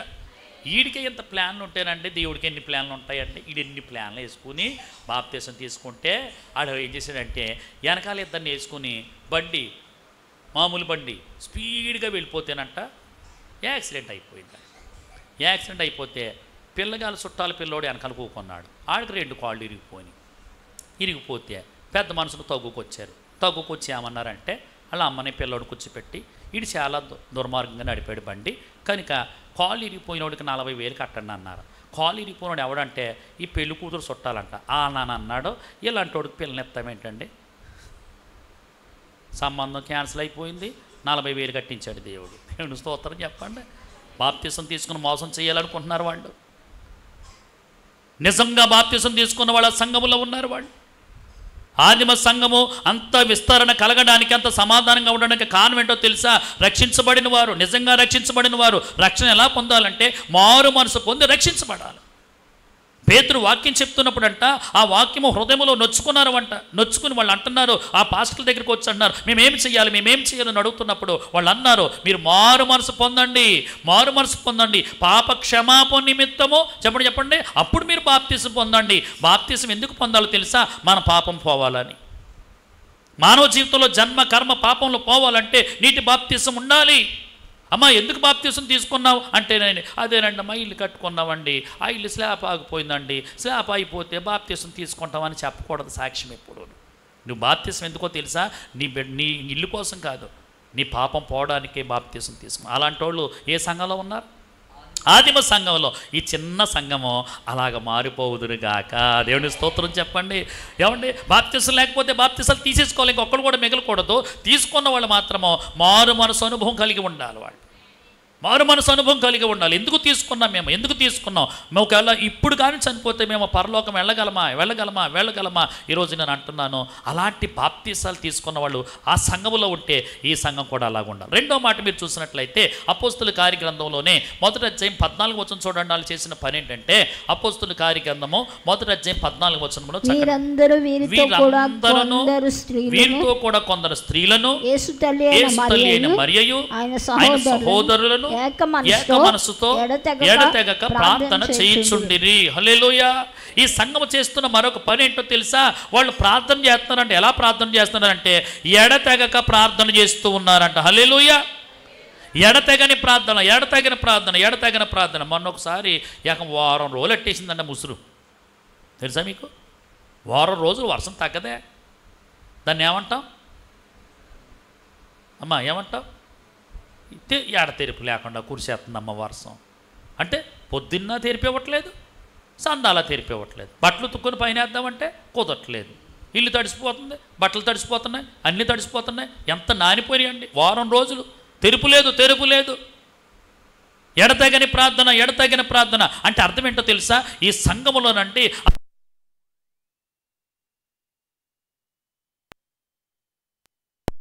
ప్రార్థన చేస్తున్నారు. నేను మొన్న ఒక రోజు మీటింగ్ వెళ్ళిపోతున్నాను. మీటింగ్ వెళ్ళిపోతుంటే మొంగోడులోనూ సమ్మా మినిస్ట్రీ ఉంది కదా, అక్కడ వెళ్ళిపోతుంటే ఆ బలిపీఠం దగ్గర ఇక్కడ ఒక ఆయన ఇలా చేతులు ఎత్తి ప్రార్థన చేస్తున్నారు. వీళ్ళు ప్రార్థన చేస్తున్నారు. అక్కడ ఎవరూ లేరండి బాబు, ఒక్కడు కూడా ఎవరు లేరు. ఆ బలిపీఠం దగ్గర చేతులెత్తి ఓ పక్కనేమో అక్కడ అలా ఉన్నాడు, ఓ పక్కనే ఈయన ఉన్నాడు, తెల్లబట్టలు వేసుకుని దేవదూతల్లా వాళ్ళిద్దరు కలిసి ప్రార్థన చేస్తున్నాను. నేను చాలాసేపు ఫోన్ మాట్లాడుతూ కొంచెం అక్కడ ఆగి అబ్జర్వ్ చేస్తున్నాను. అలాగే ప్రార్థన చేస్తున్నారు. అప్పుడు నాకు ఆలోచన వచ్చింది, ప్రభువా ఈ ప్రార్థన ఎప్పుడు చేస్తాం? శుక్రవారమో, శనివారమో, ఆదివారమో చేస్తాం. ఆ రోజు ఆదివారం కాదే, శనివారం కాదే, శుక్రవారం కాదే, ప్రార్థన రోజు కాదు అది. ప్రార్థన ఎవరు విశ్వాసం లేరు. అయినా కూడా ఆ బలిపీఠం దగ్గర ఏం చేస్తున్నారు? పిల్లలు ప్రార్థన చేస్తున్నారు. కారణం ఏంటో తెలుసా? ఈ మందిరములో ప్రతిరోజు ఏం జరగాలి? అక్కడ ప్రార్థన. అదే ధూపం అన్నమాట. దేవుని స్తోత్రం చెప్పండి. బలిపీఠం దగ్గర అగ్ని ఎప్పుడు నిత్యము మండుతూ ఉండాలి. ధూపం వేస్తున్నారు. నాకు ఒక ఆలోచన వచ్చేసింది. ఏం ఆలోచన వచ్చిందంటే, అమ్మో వీళ్ళు ఇంత ప్రార్థన చేస్తున్నారు కాబట్టేనా వీళ్ళు చక్కగా ఉన్నారు. నాకు కూడా ఒక ఆలోచన వచ్చేసి వెంటనే మా సంఘంలో సిస్టమ్ మార్చేసాను. ఎలాగో తెలుసా? సోమవారం ఎంతమంది లెగుతారో లేకండి ప్రార్థన చెయ్యాలన్నాను. 2 ఫ్యామిలీలు లెగిశారు. మంగళవారం ఎంతమంది లెగుతారు? 2 ఫ్యామిలీలు లెగిశారు. బుధవారం ఎలాగా స్త్రీలు కూడుకుంటుంది. గురువారం ఎంతమంది లెగుతారు? 2 ఫ్యామిలీలు లెగిశారు. శుక్రవారం ఎలాగా ఉంటుంది. శనివారం ఒక ఆవిడ లేచింది. ఆదివారం ఎలాగ ఉంటుంది. రోజు ప్రార్థన జరుగుతుంది. ఎప్పుడైతే రోజు చర్చిలో ప్రార్థన జరుగుతుందో జరగలేని కార్యాలన్నీ జరిగిపోతున్నాయి. దేవుని స్తోత్రం చెప్పండి. ప్రార్థన. ఎంత ప్రార్థన అండి బాబు, ఎంత ప్రార్థన. మీ ప్రార్థన చూస్తే బయట వాళ్ళకి ఇసుకొచ్చేస్తుంది. మీరు ప్రార్థన చేసినప్పుడు చూసినా, మీ పాటర్ గారు ప్రార్థన చేయడం చూస్తే బయట వాళ్ళు తలబా తీసుకుంటారు. బాబా ఏడు సంపూర్ణ ప్రార్థన ఎవరైనా ఎడుతున్నారా? పైగా మేము కూడా ఎట్టేవాళ్ళు. నేను కూడా ఎలా మానేసానంటే 12 గంటల వరకు ఎడుతున్నాను. 12 నిమిషాలకు టిక్ని ముగించేస్తున్నాను. వాళ్ళు వెళ్ళిపోతున్నారు. నేను ఎప్పుడైనా సంపూర్ణ రాత్రికి వచ్చినప్పుడు ఉన్నవాళ్ళు తక్కువ మంది అయినా అలాగే ప్రార్థన. ఆ ప్రార్థనే దీవెన. దేవుని స్తోత్రం చెప్పండి. ఆ సంఘము వాళ్ళు డబ్బులు ఉన్నవాళ్ళు కాదు, వాళ్ళు చదువుకున్న వాళ్ళు కాదు, వాళ్ళు గమనిస్తుండాలి ఎకనామికల్గా బ్యాక్గ్రౌండ్ ఉన్నవాళ్ళు కాదు. అయినా కూడా సంఘం అంత విస్తరణ కలగడానికి ఒకటి నిజమైన బాప్తిసం తీసుకున్న వాళ్ళు సంఘంలో ఉన్నారు. రెండోదండి వాళ్ళ ప్రార్థన ఎలా చేస్తున్నారా? ఎడతెగని ప్రార్థన. ఇంకెప్పుడు ప్రార్థనే. ధూపం వేసేస్తున్నారు. ఈరోజు మీరు చేసే ప్రార్థన ఈ దేశానికి క్షేమం. దేవుని స్తోత్రం చెప్పండి. ఇక్కడ చిన్న ప్రార్థన జరుగుతుందా? ఈ ప్రాంతంలో ఉన్న వాళ్ళందరూ ఎంత క్షేమంగా ఉంటారో తెలుసా? వాళ్ళకి తెలియదండి. వాళ్ళకి ప్రకృతి శక్తులు, దుష్ట శక్తులు, భయంకరమైనటువంటి ప్రకృతి వైపరీత్యాలు రాకుండా మనం చేసే ప్రార్థన ఈ ప్రార్థన ఆపేస్తుందంతే. ఆ సంఘంలో ఎడతగిన ప్రార్థన ఆలోచిస్తూ ఉండాలి. మనం ప్రార్థన చేస్తున్నామా లేదా? అసలు సమూయేలు మొదటి గ్రంథం 12వ అధ్యాయం 23వ వచనంలో ఏమన్నాడంటే, ప్రార్థన చేయకపోవడమే పాపం అంట. మన పాపం అంటే ఏమనుకుంటామమ్మా? పాపం అంటే ఏదో అనుకుంటున్నాం కానీ అసలు ప్రార్థన చేయకపోవడమే ఏం చేసినట్టు? మనము ప్రార్థన చేయకపోవడం పాపం చేసినట్టు. చాలామంది ప్రార్థన చేయట్లేదు. ప్రార్థన అంతా అయిపోయిన తర్వాత వస్తారు. మేము ప్రార్థన మొదలు పెడతాం, మా చర్చిలో ప్రార్థన మొదలు పెడతాం. ప్రార్థన అనగానే ముందు వచ్చినప్పుడు కొంతమంది ఉంటారు, పాపం వాళ్ళతోటే పాపం ఎంతసేపు ప్రార్థన చేయిస్తానో, 8 గంటలకు మొదలెట్టి 10 గంటల వరకు ప్రార్థన చేస్తే దిక్కుమాలలాగా వాళ్ళే వస్తారమ్మా పాపం, వాళ్ళే ప్రార్థన చేస్తారు. 10 గంటలకి మేము ఆరాధన చేసి స్తుతి ఆరాధన చేసి 11 గంటలకు వాక్యం అన్నప్పటికీ అప్పుడు తాయితీగా వస్తాడు. 11 గంటలకు వచ్చి వెనకాల కూకుని మళ్ళీ పక్కోడితో కబుర్లు చెప్తాడు. వెంటనే ప్రార్థన వాక్యం అయిపోయిన వెంటనే తర్వాత ఇంకో అరగంట ప్రార్థన చేస్తామా, వెంటనే గబగబా మెట్లు దిగిపోయి ఇంటికి వెళ్ళిపోతాడు. ఏమి నచ్చట్లేదు వీడికి, ప్రార్థన నచ్చట్లేదు. బైబిల్ గ్రంథంలోనండి యేసుప్రభువు వారు నేర్పించింది ఏంటో తెలుసా? ప్రార్థన. దేవుని స్తోత్రం. ఒక రాత్రి అంతా గడిపేశాడంటే యేసయ్య. ఆయన మోకాళ్ళు వేసి ప్రార్థన చేశాడు, ఆయన ఉపవాసం ఉండి ప్రార్థన చేశాడు, ఆయన నిలబడి ప్రార్థన చేశాడు. ఆయన పట్టబడిన రాత్రి కూడా ఆయన ప్రార్థన చేస్తున్నప్పుడు అంట చెమట ఎలా మారిపోయింది, రక్తం వల్ల హైపర్ టెన్షన్ అనమాట. ఎంత ప్రార్థనో ఏళ్ళ ఈ శిష్యులు ఏం చేస్తారు, నిద్ర అవుతున్నారు. కొంతమంది ప్రార్థనలో నిద్ర అవుతారు చూడండి. వాక్యం బాగానే అంటారు, పాటల్లో ఉంటారమ్మా, పాటలో అంటారు. నేను ఎక్కడికో చర్చికి వెళ్ళి వాక్యం చెప్తాను. కొంతమంది ప్రార్థన అన్నప్పటికీ ప్రార్థనలో బిలబిల్లగిత్తు వెళ్ళిపోతారు వాళ్ళు. ప్రార్థన అంటే అర్థం ఏంటి? కళ్ళు మూసుకొని ఏకీభవించమని, అంతేనా? సరిగ్గా వాక్యం చెప్దాం అనుకున్నప్పటికీ ఓ మాట చదివి ప్రార్థన చేస్తున్నప్పటికీ ఒక 20 మంది వెళ్ళిపోయేవారు. ఇదేంటి వెళ్ళిపోతున్నారు, వీళ్ళకి ఏం అర్థమైందంటే ప్రార్థన అంటే వెళ్ళిపోవాలి, అందరూ కళ్ళు మూసుకున్నప్పుడు మనము వెళ్ళిపోవాలి అర్థమైంది. నేను 4-5 వారాలు చూశాను. ఎక్కడో కాదు, ఆవిడ జీడిఎం చర్చికి వెళ్ళేవాడిని. వాళ్ళు 2 ఆరాధనలు ఉంటాయి. మొదట వాక్యం చెప్పిన తర్వాత రొట్టె విరుస్తారు, తర్వాత వాక్యం కూడుకుంటుంది అనమాట. రొట్టె విరిచిన వెంటనే వాళ్ళు ప్రార్థన చేసినప్పుడు వెళ్ళిపోతూ ఉంటారనమాట. వాళ్ళు ఒక రోజు ఏం చేశానంటే అలా కాదని చెప్పేసి వాళ్ళు అనుకుంటున్నారు ప్రార్థన చేస్తాడు పాటర్ గారు అనుకుంటున్నాను. నేను ప్రార్థన చేయకుండా వాక్యం చెప్పేస్తున్నాను. నేను 20 మంది బ్యాచ్ ఉన్నారు కదా, వాళ్ళు ఏం చేస్తానంటే పాటర్ గారు ఎలాగైనా సరే ప్రార్థన కోసం వాక్యం కోసం ప్రార్థన చేస్తాడు, వాళ్ళు వెళ్ళిపోదామని రెడీ చేస్తారు. అన్నీ ఈ సద్యహరి అన్నీ గ్రంథాలు సద్యహరి అనమాట. సద్యతుంటే నేను ఎక్కడ ప్రార్థన చేయట్లేదు, ఇంకా నేను ప్రభువా క్షమించిన ఆయన అని మొత్తం మీద వాక్యం చెప్పేస్తే ఒక గంట సేపు వాక్యం చెప్పేస్తే లెగిసిపోతే బాగోదు కదా, సిగ్గైపోతారు కదా.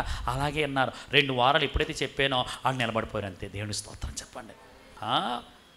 చాలామంది ప్రార్థన చేయలేరండి బాబు. అసలు ప్రార్థన ఎలా చెయ్యాలో వాళ్ళకి తెలీదు. ఇర్మియా గ్రంథంలో చెప్పాడు, ఏమన్నా తెలుసా? రోదన చేసే స్త్రీలను కనుగొనండి. రోదన చేసే స్త్రీలను కనుగొనండి. స్త్రీలందరూ కూడా కన్నీటితో మీరు ప్రార్థన చెయ్యాలి. ఆడవాళ్ళందరూ కలిసి ఏడుస్తూ ప్రార్థన చేస్తే ఈరోజు నేను అంటున్నాను, అక్క చేసే ప్రార్థన దేవుని స్తోత్రం చెప్పండి. ఎంత బలహీనరాలు అయిపోయినా ఏమండి, అందరి కొరకు ప్రార్థన అండి, అందరి కొరకు ప్రార్థన. నేను అంటున్నాను, ప్రార్థన చేయడానికే పుట్టిందేమో ఇవిడి. హల్లెలూయా. వీళ్ళ అమ్మ నాన్నలకి వీళ్ళు ప్రార్థన చేయడానికి, దేవుడి పని చేయడానికి పుట్టారేమో. వీళ్ళు శుభ్రంగా ఇంజనీరింగ్ చదువుకొని మంచి జాబ్ సంపాదించుకొని హ్యాపీగా కారు మీద హ్యాపీగా ఎవరో కదా, ఎంత హ్యాపీగా ఉండొచ్చాడు బాబు, ఎంత హ్యాపీగా ఉండి దిక్కుమాలోళ్ళలాగా ప్రార్థన సంఘాలు, ప్రార్థన పరిచర్య. ఎక్కడికి వెళ్ళరు, ఎక్కడికైనా వెళ్తే ఎక్కడికి వెళ్తారు? ప్రార్థనే ఈ సేవే. దేవుడి స్తోత్రం నందు ఈ సేవలోనే ఉన్నారు వీళ్ళు. దేవుడు చూస్తున్నాడు, చూసే దేవుడు. అందుకే నా తమ్ముడు ఎంత బాగా పాడాడు కదా, నన్ను చూచువాడా. అద్భుతమైన పాట అన్నమాట. ఆలోచించండి. ప్రార్థన చేస్తున్నారా? ఈ సంఘం అంతా కలిసి ఎలా ప్రార్థన చేస్తున్నారా? ఎడతెగని ప్రార్థన, ఇంకా ప్రార్థన మానట్లేదు. మీరు కూడా చిన్న పరిచర్యని మీరు కంగారు పడిపోకూడదు. మీరు 10 మంది ఉన్నా 20 మంది ఉన్నా ప్రతిరోజు ఇక్కడ ఏం జరగాలి? ప్రార్థన జరగాలి. గమనిస్తున్నా, ప్రార్థన ద్వారా ఎన్ని కార్యాలు జరుగుతూ ఉంటాయంటే యోవేలు గ్రంథం 1వ అధ్యాయం 10వ వచనంలోనండి ఒక మాట చెప్తున్నాడు. అక్కడ పొలం అంతా పాడైపోయిందంట. ఏమైపోయింది? పొలము పాడైపోయింది. యోవేలు గ్రంథము 1వ అధ్యాయం 10వ వచనంలో అక్కడ అంటాడు, పొలము పాడైపోయింది. పొలం అంటే సంఘం. చాలా సంఘాలు పాడైపోతున్నాయి, పొలం పాడైపోతుంది. పొలం ఎందుకు పాడైపోతుందంటే పంట అంతా కూడా పురుగులు తినేసి 1వ అధ్యాయం 4వ వచనంలో ఉంటుంది. అక్కడ 4 పురుగులు ఉన్నాయి. యోవేలు గ్రంథం 1వ అధ్యాయం 4వ వచనంలోనండి 4 పురుగులు ఉన్నాయి. మొదటి పురుగు ఏంట్రా? గొంగళి పురుగులు. రెండవ పురుగు ఏంటి? మిడతలు. మూడవ పురుగు ఏంటి? పసర పురుగు. నాలుగో పురుగు ఏంటి? చీడ పురుగు. ఈ పొలాన్నంతా, ఈ పంటనంతా కూడా ఏం చేస్తున్నాయి చెప్పండి? ఏం చేస్తున్నాయి? తినేస్తున్నాయి. ఎందుకు తినేస్తున్నాయి అంటే ద్వితీయోపదేశకాండం 32వ అధ్యాయము చూడండి. ద్వితీయోపదేశకాండము 31వ అధ్యాయం తీయండి. 31వ అధ్యాయము 20వ వచనం చదవండి. ద్వితీయోపదేశకాండము 31వ అధ్యాయము 20వ వచనం మీరు చూస్తే ఏముంది అక్కడ?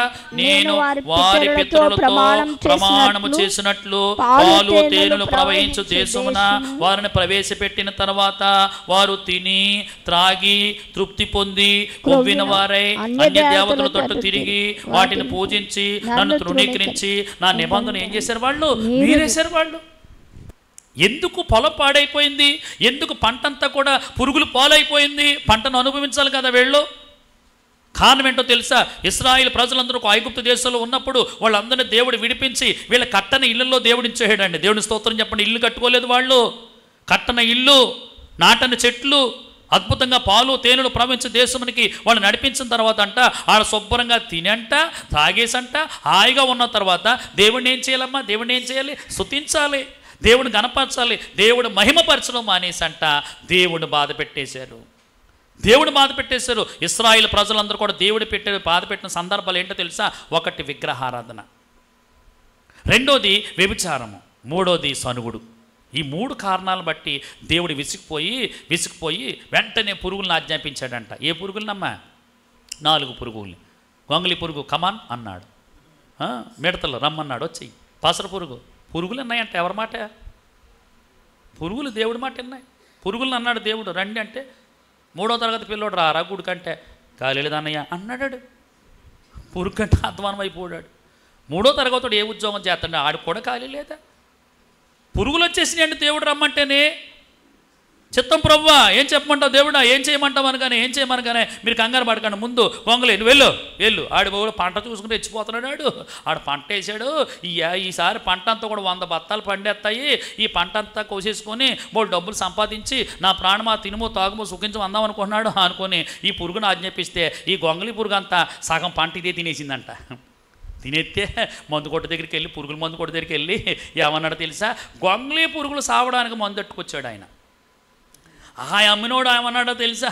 ఏమండో ఈ మందు కొడితే గొంగలి పురుగే కాదు ఏ పురుగైనా చచ్చిపోతుందంటే మొత్తం మీద తట్టుకొచ్చి ఈ మందు కొడుతుంటే ఆ పురుగు ఇలాగ అంటంగా సావట్లేదు. మామూలు పురుగు అంటే దేవుడు పంపించిన పురుగు అది. సగం పంట ఇంకా మిగిలిందేమో మిడతలు తినేసినాయి, మిగిలిందేమో పసర పురుగులు తినేసినాయి, మిగిలిందేమో సీడ పురుగులు తినేసినాయి. పంట అంతా కూడా నాశనం అయిపోయింది. ఆ పురుగుల మందు తెచ్చినట్టు డబ్బులు ఎవడెత్తాడు? విత్తనాలు తెచ్చినట్టు డబ్బులు ఎవడెత్తాడు? అంటే పెట్టుబడికి డబ్బులు ఎవడెత్తాడు? ఏమీ లేక ఈ పురుగుల మందు ఈడు తాగేస్తున్నాడు. ఈడు తాగిపోయి మంది నష్టపోతున్నారు. అప్పుడు చెప్పించాడు. ఏమన్నాడో తెలుసా?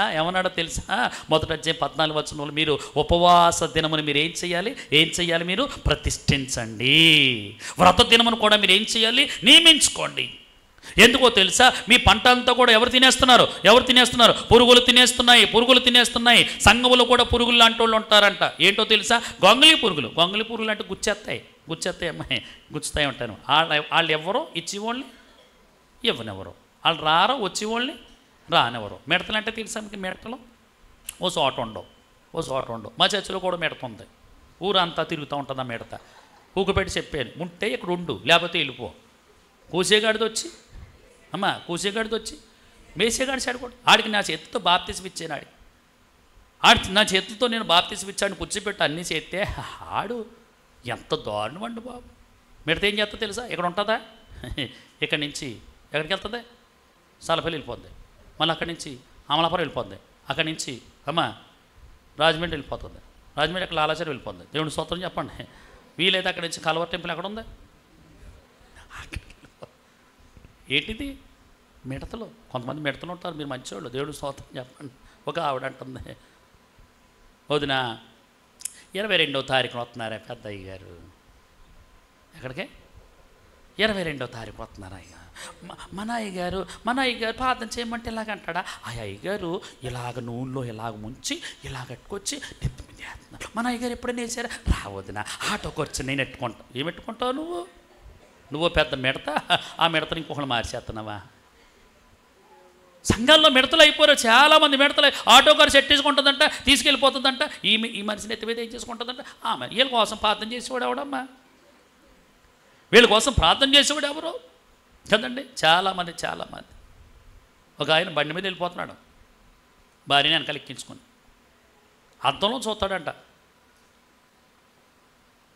ఎవరికన్నా చూస్తుందేమో అని. పొరపాటుని కానీ ఇలాగ వెళ్ళినప్పుడు కానీ ఎవడంకన్నా చూసిందనుకోండి, ఇంటికాడ అంటాడంట, ఎందుకు చూసావు నేనుండగా నువ్వు ఎందుకు చూసావే? అది బాబు చూడకూడదా? చూడకూడదా? చూడండి ఎంత టార్చర్ పెట్టేస్తాడంటాడు ఏకంగానే. విచిత్రం ఏంటో తెలుసా, కొత్తగా పెళ్ళి అయిందంట, ఎంతో ప్రేమగా ఉంటున్నారంట. ఫంక్షన్కి వెళ్ళారు, పెళ్ళయింది, పిల్లలు పుట్టేశారు, మొత్తం మీద వెళ్ళారు. వెళ్ళిన దాకా ఉండి ఆ పెళ్ళికి వాళ్ళ మేనగోళ్ళు కూడా వచ్చిందంట. దేవుని స్తోత్రం చెప్పండి. ఎవరు వచ్చారమ్మా? వాళ్ళ మేనగోళ్ళు కూడా వచ్చిందంట. వాళ్ళ మేనగోళ్ళు అన్నదంట, లావిడ ఉండగానే వచ్చి, మామయ్య ఎంతకాలం అయింది నేను చూసానండి, అట్టి మీద డప్పనేసిందంట. అలాగేయగానే ఈ పక్కన ఉన్న ఆవిడకి అప్పటి వరకు నవ్వుతూ ఉన్నది మామూలుగా ఎట్టేసిందంట మొహం. ఎందుకని కోపం వచ్చిందనమాట. ఈ లోపలనూ అన్నం తిని ప్లేట్ అట్టుకొచ్చి, మామయ్య మన చిన్నప్పుడు ఎలాగా ముద్దలు తినిపించుకునే వాళ్ళు 2 ముద్దలు తిని నోట్లు ఎట్టేసింది వీడికి. వీడి పక్కన ఉన్న ఆవిడ మరిచిపోయి ఈయన ఏం చేశాడంటే ఈయన కూడా ముద్దలు తినిపించేశాడు, మేనగోళ్ళు కదా అని. తినిపించేస్తే మొత్తం మీద మనిషి తిన్నదో లేదో చూడలేదు పాపం, ఇద్దరు కలిసి ఇంటికి వెళ్ళిపోయారు. వెళ్ళగానే అన్నాడంటే టీ ఎట్టే అన్నాడంటే, మేనగోళ్ళు ఎడతాదని అంటుందంటే మనిషి. అయ్య బాబు, మేనగోళ్ళు ఎట్టడం పెట్టే 3 రోజులు ఏడిపించిందంట మనిషి. అదేంటి, ఆ భర్త మాత్రం ఎవరు వంక చూడకూడదు, ఎవరికేం ముద్దలు తినిపించకూడదు. ఈ మనిషి మాత్రం ఊరు సంఘాలని తిరిగేస్తుందా? 3 మంది ఉంటారు. మీరు మంచివాళ్ళు రా, నిజంగా ఆలోచించి స్థిరమైన విశ్వాసం కలిగిన వాళ్ళు మీరు. దేవునికి స్తోత్రం చెప్పండి. హల్లెలూయా. ఆదిమ సంఘంలో అలాగే ఉన్నారు వాళ్ళు, ఎక్కడికి వెళ్ళిపోలేదు వాళ్ళు.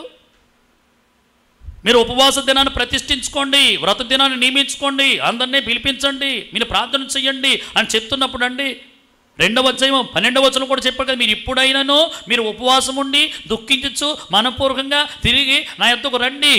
వచ్చి మీరు ఏం చేయాలి తెలుసా, మీరు దేవుడి దగ్గర మీరు వేడుకోండి, ప్రభువా మేము పాపాత్ములం తండ్రి, మేము తప్పు చేసాము నాయన ప్రభువా, నేను బాధ పెట్టామని మీరు అలా పశ్చాత్తాపడితేనంట 2వ అధ్యాయం 25వ వచనం మీరు చదవగలిగితే అక్కడ ఏమన్నాడు తెలుసా, తినివేసిన పంటను దేవుడు మళ్ళా ఇచ్చేశాడు. దేవుడికి స్తోత్రం చెప్పండి. గొంగళ పురుగులు తినేసింది, పసర పురుగులు తినేసింది, చీడ పురుగులు తినేసింది, మిడతలు తినేసిన పురుగులు తినేసినటువంటి పంటను మళ్ళా దేవుడు అనుగ్రహించిన కారణం ఏంటో తెలుసా, వాళ్ళు చేసింది ఏంటో తెలుసా, ప్రార్థన ప్రార్థన ప్రార్థన. ఏలియా ప్రార్థింపగా పొందిన శక్తి నేను ప్రార్థింపగా దయచేయుమా. ఏలియా ప్రార్థింపగా పొందిన శక్తి నేను ప్రార్థింపగా దయచేయుమా. ప్రార్థించి నిన్ను చేరు భాగ్యమీయుమా. ప్రార్థించి నిన్ను చేరు భాగ్యమీయుమా. నిరంతరం ప్రార్థింప కృపనీయుమా. నిరంతరం ప్రార్థింప కృపనీయుమా. ప్రార్థన కావాలయా కావాలయా. ప్రార్థన కావాలయా. అభిషేకం కావాలయ్యా. హల్లెలూయా. ఏ శక్తి కావాలి మనకి? ఏ శక్తి అమ్మా? దెబ్బలాడి శక్తి? ప్రార్థనా శక్తి, ప్రార్థన చేసే శక్తి. దేవుని స్తోత్రం చెప్పండి.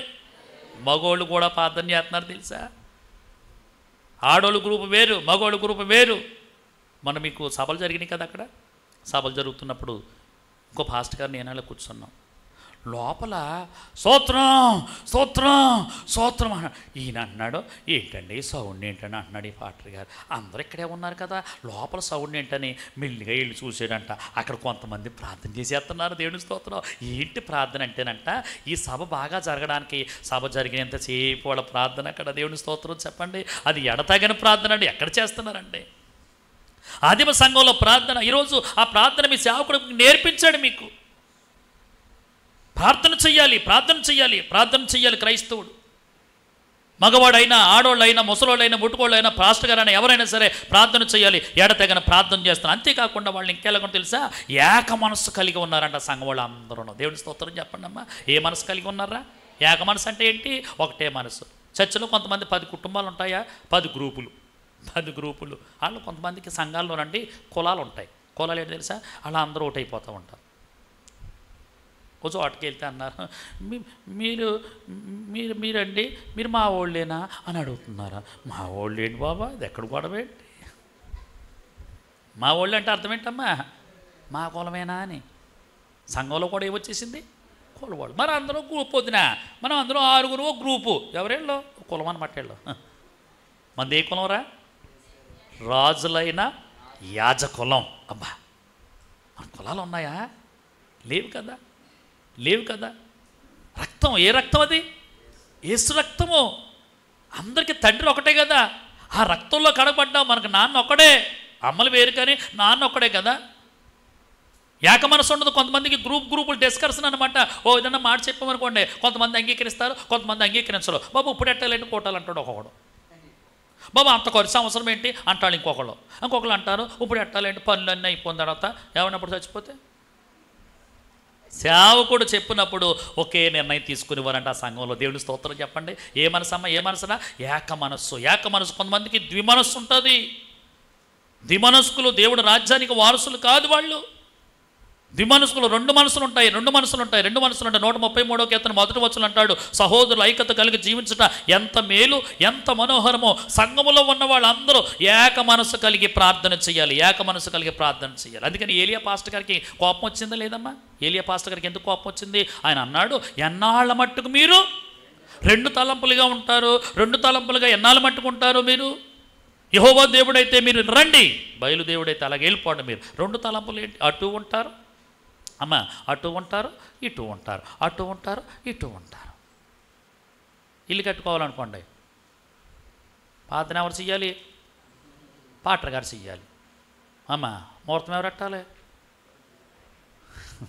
మీలో లేదనుకుంటున్నాను నేను, మీలో లేదనుకుంటున్నాను. దేవుని స్తోత్రం చెప్పండి. ప్లాన్ ఎవరికి ఇవ్వాలి? ఎవరికి ఇవ్వాలి? సిద్ధాంత్ గారికి ఇవ్వాలి.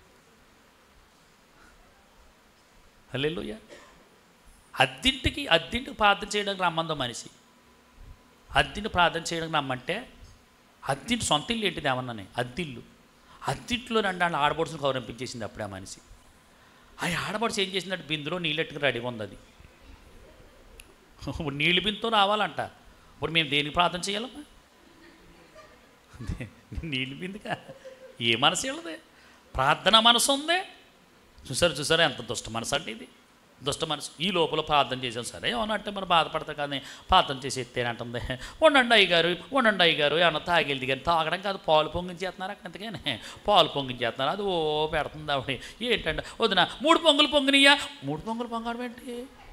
మళ్ళీ దానికి ఏం పేరేంటి? తండ్రి, కుమార, పరిశుద్ధాత్ముడా. ఎంత దారుణం అండి బాబు. ఏ మనసులు అమ్మేళ్ళే? ఏ మనసురా? కానీ ఈ సంఘంలో అలా కాదు. ఏక మనసు కలిగి ఉన్నారు. ఏక మనసు కలిగిన ఒకటే మనసు. అందరూ కలిసి ఏక మనసుతో ప్రార్థన చేస్తే పరలోకన పరిశుద్ధాత్మ దేవుడు భూమి మీదకి వచ్చేసాడు బాబు. ఎంత అద్భుతమైన శక్తి అండి, ఎంత అద్భుతమైన అనుభవం అండి ఆ సంఘానికి. ఈరోజు సంఘం ఎంతమంది అని కాదు, సంఖ్య ఎంతమంది అని కాదు, ఉన్నవాళ్ళు 10 మంది అయినా ఇలాగంటాం కదా, గంగికో పాలు కదా, కడవడైననేమి కర్మపాలు ఏంటంటే గాడిద పాలు కదా. కొంచెమన్నా పర్వాలేదు కదా. మనం చాలా జాగ్రత్త. 10 మంది మన 10 మంది కలిసి పరలోకం వెళ్ళగలిగితే దేవుని స్తోత్రం చెప్పండి. ఆదిమ సంఘంలో 3 లక్షణాలు చెప్పాను. 1, నిజమైన బాప్తిసం తీసుకున్న వాళ్ళు అక్కడ ఉన్నారు. 2ది, ఎలాంటి ప్రార్థన చేస్తారమ్మా వాళ్ళు? ఎడతెగని ప్రార్థన. రోజు ప్రార్థనే. మీ సంఘానికి వచ్చినప్పుడల్లా నేను ఒక విషయం నేర్చుకుని వెళ్తాను. నేను మీటింగ్ వెళ్ళిపోతున్నప్పుడల్లా ఏదో ప్రార్థన జరుగుతూనే ఉంటుంది అక్కడ. ఎవరో లేకపోతే ఈ పాటలు అన్నప్పుడు ఆ ప్రార్థన చేస్తూనే ఉంటారు, అలా ధూపం వేస్తూనే ఉంటారు. ఏక మనసు కలిగి ఉన్నారు. చూడండి ఇంకా వాళ్ళు ఎలాగ ఉన్నారంటే 2వ అధ్యాయంలో అపోస్తల కార్యగ్రంథంలోనే ముగించేస్తాను. 2వ అధ్యాయం 40వ వచనం చదవండి. 40వ వచనంలో మీరు చూసినట్లయితే 2వ అధ్యాయం 40వ వచనంలో చక్కటి మాట ఉన్నది. అక్కడ ఏమన్నది? అక్కడ ఇంకను అనేక విధములైన మాటలతో సాక్ష్యమిచ్చి మీరు మూర్ఖులకి తరం వారికి వేరై రక్షణ పొందిన వారిని హెచ్చరించెను. అంటే అర్థం ఏంటో తెలుసా? వాళ్ళు ప్రత్యేకంగా ఉన్నారంట. హల్లెలూయా. మూర్ఖులతో కలిసిపోవటం లేదు, లోకంలో కలిసిపోవటము లేదు. వాళ్ళు ప్రత్యేకంగా ఉన్నారు. సంఘము బాప్తిసం తీసుకున్న ప్రియ సహోదరి సహోదరుడా, నువ్వు ఎలాగలో తెలుసా? నువ్వు ప్రత్యేకంగా ఉండాలి. కొరింథీయులకు రాసిన 2వ పత్రిక 6వ అధ్యాయం 14వ వచనములో మీరు అవిశ్వాసులతో మీరు ఎలాగ ఉండకూడదు? మీరు జోడిగా ఉండకండి. అవిశ్వాసులతో జోడిగా ఉండకండి. మీరు విశ్వాసులు కాబట్టి విశ్వాసులు ఎవరితో జోడుగా ఉండాలంటే విశ్వాసులతోటే జోడుగా ఉండాలి. కానీ అవిశ్వాసులతో ఎందుకు జోడుగా ఉంటున్నారు మీరు? అవిశ్వాసులతో జోడుగా ఉంటే మన విశ్వాసం కూడా పాడైపోతుంది. వాళ్ళు ప్రత్యేకంగా ఉన్నారంట. కొంతమంది 106వ కీర్తన 35వ వచనంలో ఒక మాట చెప్పాడు చూడండి. 106వ కీర్తన 35వ వచనంలో ఎంత బాగుంటుందో ఆ మాట చూడండి. 106వ కీర్తన 35వ వచనంలో ఏముంది? అన్యజనులతో సహవాసము చేసి వారి క్రియలు ఎవరు నేర్చుకున్నారు? దేవుడి పిల్లలు నేర్చుకున్నారంట. ఎవరితో సహవాసం చేశామ్మా? అన్యజనులతో సహవాసం చేసి వాళ్ళు క్రియలు నేర్చుకున్నారంట. కాదు ఆదిమ సంఘం వాళ్ళు ఎలాగున్నారో తెలుసా? ఒక ప్రత్యేకంగా ఉన్నారంట. వాళ్ళందరి గురించి అందరూ భయపడుతున్నారు. ఎలాగో తెలుసా? భూలోకాలను తలకిందులు చేసే వాళ్ళు వీళ్ళు ఎవరి మాట వినరు, వీళ్ళు ప్రత్యేకంగా ఉంటారు, వీళ్ళు దేవుడు తప్ప ఎవరిని ఆరాధించరు. వాళ్ళు దేవుని ఆరాధించడంలో ఎప్పుడు దేనికి రాజీ పడరు. వాళ్ళు ఇక్కడ చూసినట్లయితే అన్యజనులతో సహవాసం చేసంట వాళ్ళు క్రియలు ఏం చేశారమ్మా?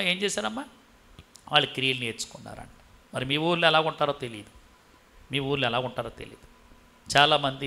చాలామంది దేవుడిని నమ్ముకున్నా కూడా సాంప్రదాయాలు ఏ సాంప్రదాయాలు ఉంటాయి?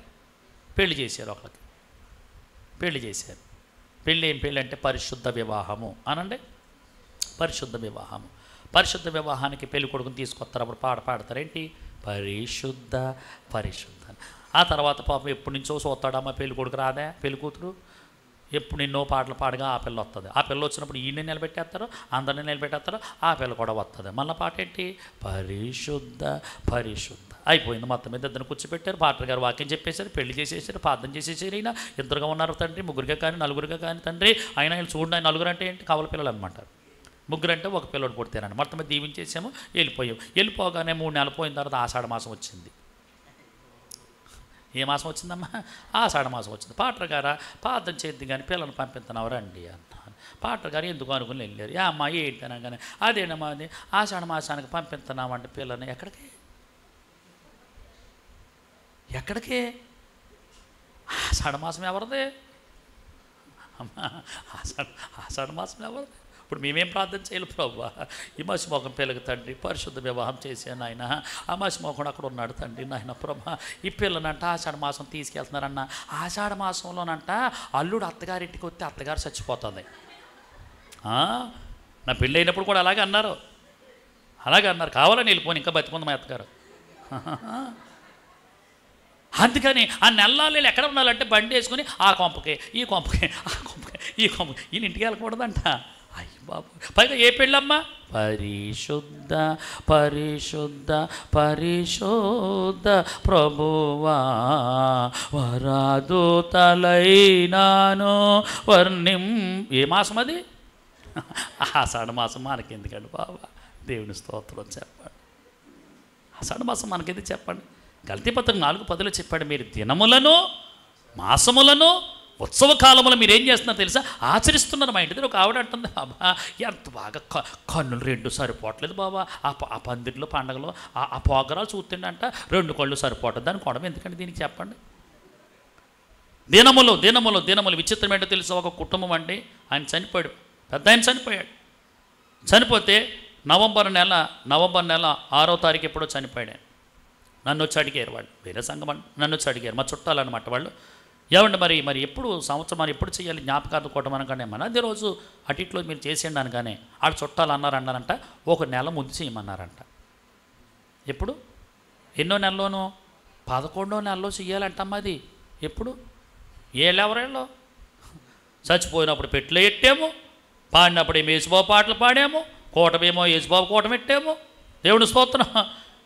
ఆ మనిషి ఎవరో వచ్చి అంటుంది 11వ నెలలో చేయమంటే ఇంతమంది యేసుబాబు నమ్ముకునే వాళ్ళు ఆ ఒక్క మనిషి మాట వేశారు కానీ ఆ మనిషి నిధిలో లాక్కులో పోతున్నా. సరేనమ్మా అత్త నువ్వు చెప్పినట్టే ఎంటాము లేవా? ఎప్పుడు ఎట్టాలి? 10వ నెలలో ఎట్టేస్తామా? 10వ నెలలో కూటమా చేత ఎట్టించేస్తా. ఈ సంఘం వాళ్ళు అలాంటి వాళ్ళు కాదండి బాబు. ఈ సంఘం వాళ్ళు ఎవరు? ఆదిమ సంఘం వాళ్ళు ప్రత్యేకంగా ఉన్నారంట. దేవుని స్తోత్రం చెప్పండి.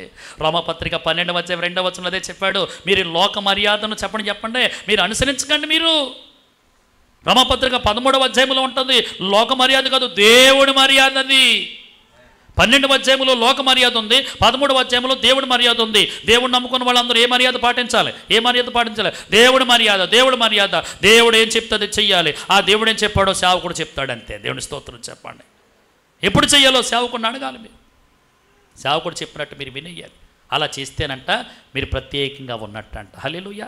ఎస్తేరు గ్రంథంలోనండి మొర్దుకై ఆయన ఒక ఆయన ఉంటాడు, తెలుసు కదా మీకు అమ్మ? ఎవరైనా మొర్దుకై. ఈయన ఎవరంటే దేవుణ్ణి నమ్ముకున్న ఆయన యూదుడు అనమాట.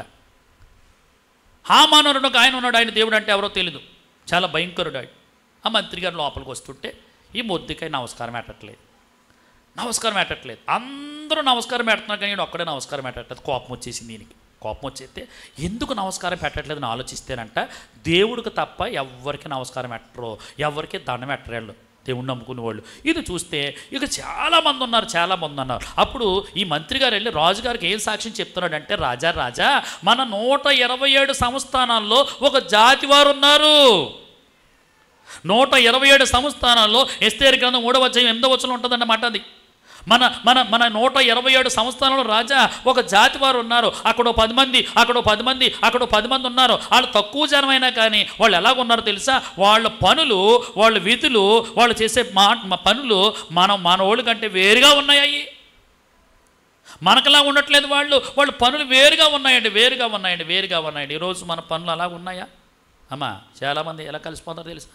అందరితో కలిసిపోతున్నారు. మా పెద్దమ్మ గారు అమ్మాయి, మా అక్క, సంక్రాంతి పండుగ వచ్చింది, ముగించేస్తున్నాను అమ్మ. జంతికలు, పోకుండా, అరుసులు ఎప్పుడు ఉండాలి చెప్పండి? బాప్తిసం తీసుకున్నవాళ్ళు హ్యాపీ క్రిస్మస్, మెర్రీ క్రిస్మస్కి జంతికలు ఉండి, పోకుండా ఉండి 1వ తారీఖుకి పక్కోళ్ళకి హ్యాపీ క్రిస్మస్, మెర్రీ క్రిస్మస్ అని పంపించాలి. ఈ బాప్తిసం తీసుకొని మనిషి ఏం చేస్తుందంటే, ఆ మనవాళ్ళు వచ్చారని అమ్మ ఏ పండగలకే, ఆ పండగలకి పొయ్యెట్టేసి అక్కడికే చెప్తున్నాను నేను, వద్దే అంటున్నాను. పొయ్యెట్టేసి పోకుండా వండేస్తుంది, జంతికలు వండేస్తుంది. ఫోన్ చేసి నేను అక్క ఏం చేస్తున్నాం ఏంటన్నా, జంతికలు వండుతున్నాను రా అన్నది. ఎవరికి ఏంటి అన్నాను. అదే పిల్లలు వస్తాం మనం వండుకోవచ్చు ఏంటాను. నువ్వు అలాగంటావు కానీ పిల్లలు ఏడుతున్నాను. పిల్లలు ఏడుతామని నువ్వు అనుకుంటావు, నిన్ను ఏడిపించేస్తాడే దేవుడు అన్నాను. ఏం లేదు, ఆ మూకుడు తిరగబడిపోందండి కాలు మీద. కాలు 2 కాలిపోయి బొబ్బ వచ్చి తామలాపురం హాస్పిటల్ తీసుకొచ్చారు. కాలు అంక చూశాను, చూస్తున్నప్పుడు అది నా వంక చూడలేకపోతుంది. ఏమండి ఎప్పుడు వండుకోవాలమ్మా, ఎప్పుడు వండుకోవాలరా? ఏమండి మీరు మంచివాళ్ళు, కొంతమంది చూడండి బాబక్కర వాళ్ళు అప్పుడు వండేసుకుంటారు. అప్పుడే కొత్త బట్టలు చాలా మంది. పిల్లలు ఎడతారన్నా? పిల్లలు ఎడడం కాదు, నువ్వు ఆచారం సాంప్రదాయాలు మీకు దేవుని స్తోత్రం చెప్పండి. ఈ సంఘంలో అలా లేరు. మనతోటే మొదలవ్వాలి ఇక్కడ. దేవుని స్తోత్రం చెప్పండి. మనతోటే మొదలవ్వాలి క్రైస్తత్వంలో. ఒక మార్పు అండి. ఎందుకు మీరు అలాగ ఉండరు? ఒక జాతి వారు వేరుగా ఉన్నారంట. వాళ్ళు కోపం వచ్చేసింది వాళ్ళకి. మంత్రి గారు కోపం వచ్చేసి రాజుగారి దగ్గర పర్మిషన్ తీసుకుని, రాజా ఈ 127 సంస్థానంలో వీళ్ళు ఉన్నారు కదా, వీళ్ళు తేడాగా ఉన్నారు, వీళ్ళు మనం చేసినట్టు వాళ్ళు చేయట్లేదు, మనం చేసినటువంటి పద్ధతులు వాళ్ళు పాటించట్లేదు కనుక వాళ్ళందరినీ ఏం చేయాలంటే చంపేయాలని ప్లాన్ చేసాడు. చంపడానికి ఆడ తరవండి. దేవుని స్తోత్రం చెప్పండి. మన దేవుడు ఎవరు తెలుసా? సర్వశక్తిమంతుడు. హల్లెలూయా. గొప్ప దేవుడు అండి. విచిత్రం ఏంటో తెలుసా? వాళ్ళు అలాగే ఉన్నారు, ఇటు చచ్చిపోయాడు. ఇక్కడ ఆలోచించండి. ఆదిమ సంఘంలో ఎలాగున్నారో ముగించేస్తాను. అపోస్తుల కార్యగ్రంథం 4వ మాట చూడండి. 4వ అధ్యాయము, అపోస్తుల కార్యగ్రంథము 4వ అధ్యాయము 34వ వచనం చదవండి. అపోస్తుల కార్యగ్రంథము 4వ అధ్యాయము తీసారా? 34వ వచనం చదివేయండి. భూములైనను ఎండ్లైనను కలిగిన వారందరూ వాటిని అమ్మిని వాటి వెల తెచ్చి అపోస్తుల పాదల యొద్ద పెట్టుచు వచ్చిరి. గట్టిగా స్తోత్రం చెప్పండి. ఏ సంఘం కోసం చెప్తున్నానమ్మా నేను? గట్టిగా చెప్పాలి. ఏంటో బాబా పాటర్ గారు వచ్చాడు కానీ కాకర బేకరం అన్నాడమ్మా, ఒక మాట కూడా అర్థం అవ్వలేదు అనకూడదు. మీరు అంటారా? మీరు ఈ చిన్న సంఘం ఎలా ఉండాలని కోరుకుంటున్నాం? ఆదిమ సంఘం అలాగే. ఆదిమ సంఘంలో డబ్బు లేదు, ఆదిమ సంఘంలో చదువు లేదు, ఆదిమ సంఘంలో ఎవరి బలవంతులు లేరు, కానీ ఆదిమ సంఘంలో సమాధానం ఉంది, సంతోషం ఉన్నది, క్షేమంగా ఉన్నారు. సంఘం విస్తరించేస్తుందా? సంఘం కోసం అందరూ భయపడిపోతున్నారు. భూలోకాన్ని తలకిందులు చేసేవాళ్ళు వీళ్ళని అందరూ కూడా మారిపోతున్నారు. అలాంటి అద్భుతమైనటువంటి సంఘంలో మన సంఘం ఉండాలంటే ఆ సంఘం ఏం చేసింది తెలుసా? నిజమైన బాప్తిసం తీసుకున్న వాళ్ళు ఆ సంఘంలో ఉన్నారంట. మనం కూడా అలా మారిపోవాలి. రెండోది, వాళ్ళ ప్రార్థన ఎలా చేస్తున్నారమ్మా? ఎలా చేస్తున్నారా? ఎడతెగని ప్రార్థన. ఇంకా ప్రార్థన మానట్లేదు వాళ్ళు. ఎన్ని కష్టాలు వచ్చినా, ఇరుకులు వచ్చినా, ఇబ్బందులు వచ్చినా ప్రార్థన మానట్లేదు. ఇంకా ఏ మనసుతో ఉన్నారమ్మా వాళ్ళు? ఏ మనసుతో ఉన్నారా? ఏక మనస్సు. అందరితో ఒకటే మనస్సు. సేవకుడు ఏది చెప్తుంటే సంఘం అంతా కలిసి అదే మనసుతో ఉన్నారు. అంతేకాకుండా వాళ్ళు ఎలాగున్నదో తెలుసా? ప్రత్యేకంగా ఉన్నారంట. వాళ్ళు ప్రత్యేకంగా ఉన్నారంట. వాళ్ళు దేవుడు ఆజ్ఞలే పాటిస్తున్నారు కానీ లోక మర్యాదను పాటించలేదు. అంతేకాకుండా వాళ్ళు ఏమన్నారంటే అక్కడ 4వ అధ్యాయం 34వ వచనంలోనండి, భూములు ఆస్తులు అన్నీ అమ్మేసి వాళ్ళ సంఘానికి పట్టుకొచ్చేసారంట. మీతో కూడా మాట చెప్తున్నాను, మీరు అందరూ ఇల్లును అన్నీ అమ్మేసి పట్టుకొచ్చేయమంటే నన్ను నెలనెత్తారు ఎక్కడి నుంచి? అమ్మ, మీ దగ్గర ఉన్న మీరు ఇల్లు కట్టుకున్నారు కదా, ఆ ఇల్లులన్నీ అమ్మేయండి రా. మీరు స్థలాలు కొనుక్కున్నారా, ఆ స్థలాలన్నీ అమ్మేయండి. అవన్నీ అట్టుకొచ్చి మీరు ఏం చేయాలమ్మా, ఇక్కడ ఇచ్చేయండి అంటే ఇక్కడి నుంచి కదులుతానంటే నేను కదులుతానా? వాళ్ళు అలాగిచ్చారు. మనం వాళ్ళకి అలాగే ఇవ్వక్కర్లేదు. కానీ విచిత్రం ఏంటో తెలుసా, మనం ఇవ్వాల్సిందే మనం ఇవ్వాలి. దేవుని స్తోత్రం చెప్పండి. ఏమి ఇవ్వాలి? సామెతల గ్రంథం 3వ అధ్యాయం 9వ వచనం చదవండి. సామెతల గ్రంథము 3వ అధ్యాయము 9వ వచనంలో ఒక చక్కటి మాట ఉంటుంది. నీ రాబడి అంతటిలో ప్రథమ ఫలమును నీ ఆస్తిలో భాగమును ఇచ్చి దేవుడిని ఏం చేయాలమ్మా, గణపరచాలి. 10వ వచనం అప్పుడు ఏం జరుగుతుందిరా, అప్పుడు నీ కొట్లలో ధాన్యం ఎలా ఉంటుంది, సమృద్ధి. గట్టిగా స్తోత్రం చెప్పండి, హల్లెలూయా. నీ రాబడిలో మొదటి భాగం ఎవరికి ఇవ్వాలి? వాళ్ళు భూములు తీసుకొచ్చేసారు, ఇండ్లు తీసుకొచ్చేసారు. మనం గురించి అలా చెప్పట్లేదు కానీ చక్కగా చెప్పాడు. నీ రాబడి అంతటిలో ప్రథమ ఫలము మొదటిది దేవుడు పట్టుకొచ్చివా. మీరు అందరూ తీసుకొస్తారనుకుంటున్నాను. ప్రథమ ఫలాలు తీసుకొస్తారా? మీరు ప్రథమ ఫలాలు తీసుకొస్తారమ్మా? ఓ చర్చలో వాక్యం చెప్పడానికి వెళ్తే కోడెట్టుకొచ్చిందో మనిషి, కోడెట్టుకొచ్చింది. అది నాకంటే దారుణంగా ఉందని అట్లేదు. అది కాళ్ళు కూడా కట్టలేవు. ఏంటి ఇలాగన్నాను, బాగున్న కాలుతోటి ఇలాగ అంటున్నాను కానీ అదేమి సౌండ్ చేస్తుంది కానీ నడవట్లేదు. మంచి కోడి అనుకున్నాను నేను. తీరబోసి పాటగారు అన్నారు, ఎవరు అట్టుకొచ్చారమ్మా ఈ కోడాను కానీ ఒక ఆవిడ లేచి అదేనండి మరి మా కోడండి 7 పిల్లలు ఎట్టియండి, 7 బాగానే ఉన్నాయి కూడా ఒకటి నట్టలేదని అయ్యగారికి కట్టుకొచ్చేసిందంట. అది ఏమట్టుకొచ్చిందిరా? ఏమట్టు రావాలి? మొదటి తట్టు రమ్మంటే ఏమట్టుకొచ్చిందమ్మా? ఎంత దారుణమో చూడండి. నేను పాస్టర్ గారి దగ్గర పని చేస్తున్నాడు, ముగ్గురు చేస్తున్నాను. ఒక ఆవిడ మొక్కుబడి చేసుకుని భలే మొక్కుబడి చేసుకుంటాను కదా. ఏమన్నదంటే మేక నట్టుకొస్తాను అన్నది. మేక అంటే మేక పిల్లలు పుట్టిని అయ్యగారు దగ్గర కొట్టుకొచ్చి అయ్యగారు మొదటి మేక ఇచ్చేద్దాం అనుకుంటున్నానండి మీకు అన్నది. మా పాటగారు అన్నారు, అమ్మ నేను మేకను మేపితేసి ఎవడు చేస్తాడు, ఆ మేక ఏదో నువ్వు మేపు, మేక పెద్ద అయిన తర్వాత తీసుకొద్ది కానీ అన్నాడు. ఇప్పుడు దానికి ఒక పేరు ఎట్టేశారు, ఏంటంటే అయ్యగారి మేక. అమ్మ, ఏ మేక అది? అయ్యగారి మేక. ఇంకా పిల్లోడు ఏకంగా రే అయ్యగారి మేక రే కొట్టుకురా. అయ్యగారి మేక అంటే ఎలా ఉంటుందమ్మా, సూపర్గానే. అది చిన్న మేక కాత పెద్దది అయిపోయిన తర్వాత మా పాస్టర్ గారికి ఒక ఆలోచన వచ్చింది. ఏంటో తెలుసా, శ్యాంబాబా మనకి చర్చిలో సౌండ్ బాక్సులు అవి సరిగా లేవు కదా, ఆవిడేమో ఏమిస్తానన్నదే, మేకనిస్తానన్నదే. మేకను మాత్రం మనం కోసుకుంటాం ఏంటి, పోనీ వాళ్ళకే చెప్పేసి ఏమైనా అమ్మేస్తే డబ్బులు వస్తాయి కదా, డబ్బులు అమ్మేస్తే ఆ డబ్బులతోటి మనం ఏమైనా చేయించుకోవచ్చు, ఇవన్నీ కొనుక్కోవచ్చు కదా అనుకున్నాం ఆ రోజుల్లోనూ. అన్న తర్వాత పెద్ద పాటగారు అడగరు కాబట్టి చిన్న పాటగారు కదా నేను వచ్చి అన్నాను, మరి అమ్మ అని మనసులో అనుకుంటుంటే ఈ లోపల మరి దేవుడు ప్రేరేపించి ఆవిడేమన్నదండి, అయ్యగారు మేకను అమ్మేద్దాం అనుకుంటున్నానండి అన్నది. అమ్మయ్య, మనం అనుకుంటాను ఆవిడ అనేసింది కదా, ఎంత సంతోషమో. మా చర్చిలో విజయ్ అనే ఒక పిల్లోడు ఉన్నాడు. ఆడేం చేశాడంటే మేకను అమ్మేసి డబ్బులు అట్టుకొచ్చేస్తారు కదా, ఎంతకు అమ్మేస్తాం ఏంటమ్మా, ఎంత వస్తుంది ఏంటి అన్నంటే 7,000కి అడుగుతున్నారండి అయ్యగారు, ఇచ్చేయమంటారా అన్నది. అంటే చర్చికి ఎంత అట్టుకొస్తుంది ఇప్పుడు? 7,000 తెస్తుంది కదా. మా పిల్లోడు ఏం చేశాడంటే 7,000కి లిస్ట్ రాసేసాడు. అంగనీడు వైర్ కట్లు మౌతులు ఇవన్నీ 7,000కి లిస్ట్ రాసేసి జేబులు ఎట్టేసుకున్నాడు. ఆ సీటు నాకు ఇచ్చేసాడు. ఆడి శాతక బండిలోనూ పెట్రోల్ కొట్టించాడు. ఆడికి అక్కడ బండి నడపడం అంటే ఇష్టం అనమాట. ఆడికి అప్పు చేసి మరీ కొట్టించాడు పెట్రోల్, ఎందుకంటే డబ్బులు వస్తాయి కదా, ఈ లోపల మనం అన్నీ తెచ్చేసుకుందామని. మాకు ఆదివారము పాస్టర్ గారు ఉన్నారు కానీ మాకేమో కంగారు వచ్చేస్తుంది. ఎందుకో తెలుసా, ఎప్పుడు చర్చ అవుతుందో, ఎప్పుడు వెళ్ళాలి, ఈ వస్తువులన్నీ తెచ్చుకోవాలి, వస్తుంది కానీ వచ్చింది ఆవిడ మొత్తం మీద సాక్ష్యం చెప్పడానికి వచ్చి మొత్తం మీద ఒక కవర్ ఇచ్చింది. కవర్ ఇస్తుంటే నాకేమో కంగారుగా ఉంది, కవర్లో ఎంత ఉందో అని కవర్లో ఉంది. మొత్తం మీద అంత అయిపోయిన తర్వాత ఆ కవర్ తీసుకెళ్తే మీరు నమ్మండి 700 ఉంది అందులో. అయ్యి బాబు 700 ఉంది ఏంటి, ఇలా ఉందండి మా విజయగాడి నేను చూస్తున్నాం, 700 ఉందేంటి కవర్లో, ఎంత అట్టు రావాలి అదే. సరే మొత్తం మీద అనుకుంటే అమ్మ అదేంటి మీరు 7,000 ఇస్తానన్నారు, 7,000 కదా తీసుకొచ్చింది, మరి ఆ మేక ఏమో ఎవరి మేక అది, ఏ పేరెట్టారు దానికి? అయ్యగారి మేక అని పేరెట్టావు, అయ్యగారి మేక నువ్వు అమ్మేసావు, ఆ మేక డబ్బులు గుళ్ళో కట్టుకొస్తే ఏ కొనుక్కుందామని మేము అనుకుంటుంటే ఏంటమ్మా అదేండి అయ్యగారు మీ మాత్రం మేము చేసేది ఏమీ లేదండి, మా ఆయన అన్నాడు ఆమె 7,000 వచ్చింది కాబట్టి చిన్నప్పుడు మేక అనేది 700. అయ్యగారికి ఇద్దామనుకున్నప్పుడు మేక ఖరీదు ఎంత అంటమ్మా 700 మన యేసుబాబు డబ్బులు మనకు అక్కర్లొద్దే 700 తీసుకెళ్ళి కవర్లో పెట్టేసి మిగతా బీరువాలు ఎట్టమన్నాడు. అయ్యి బాబు, పోనీ ఈ మనిషి అన్నా చెప్పాలి కదా, దేవుడు సొమ్ము తినేస్తారు వాళ్ళు. అలాగని గట్టిగా మాట్లాడేమనుకోండి గుళ్ళో వస్తారు వాళ్ళు.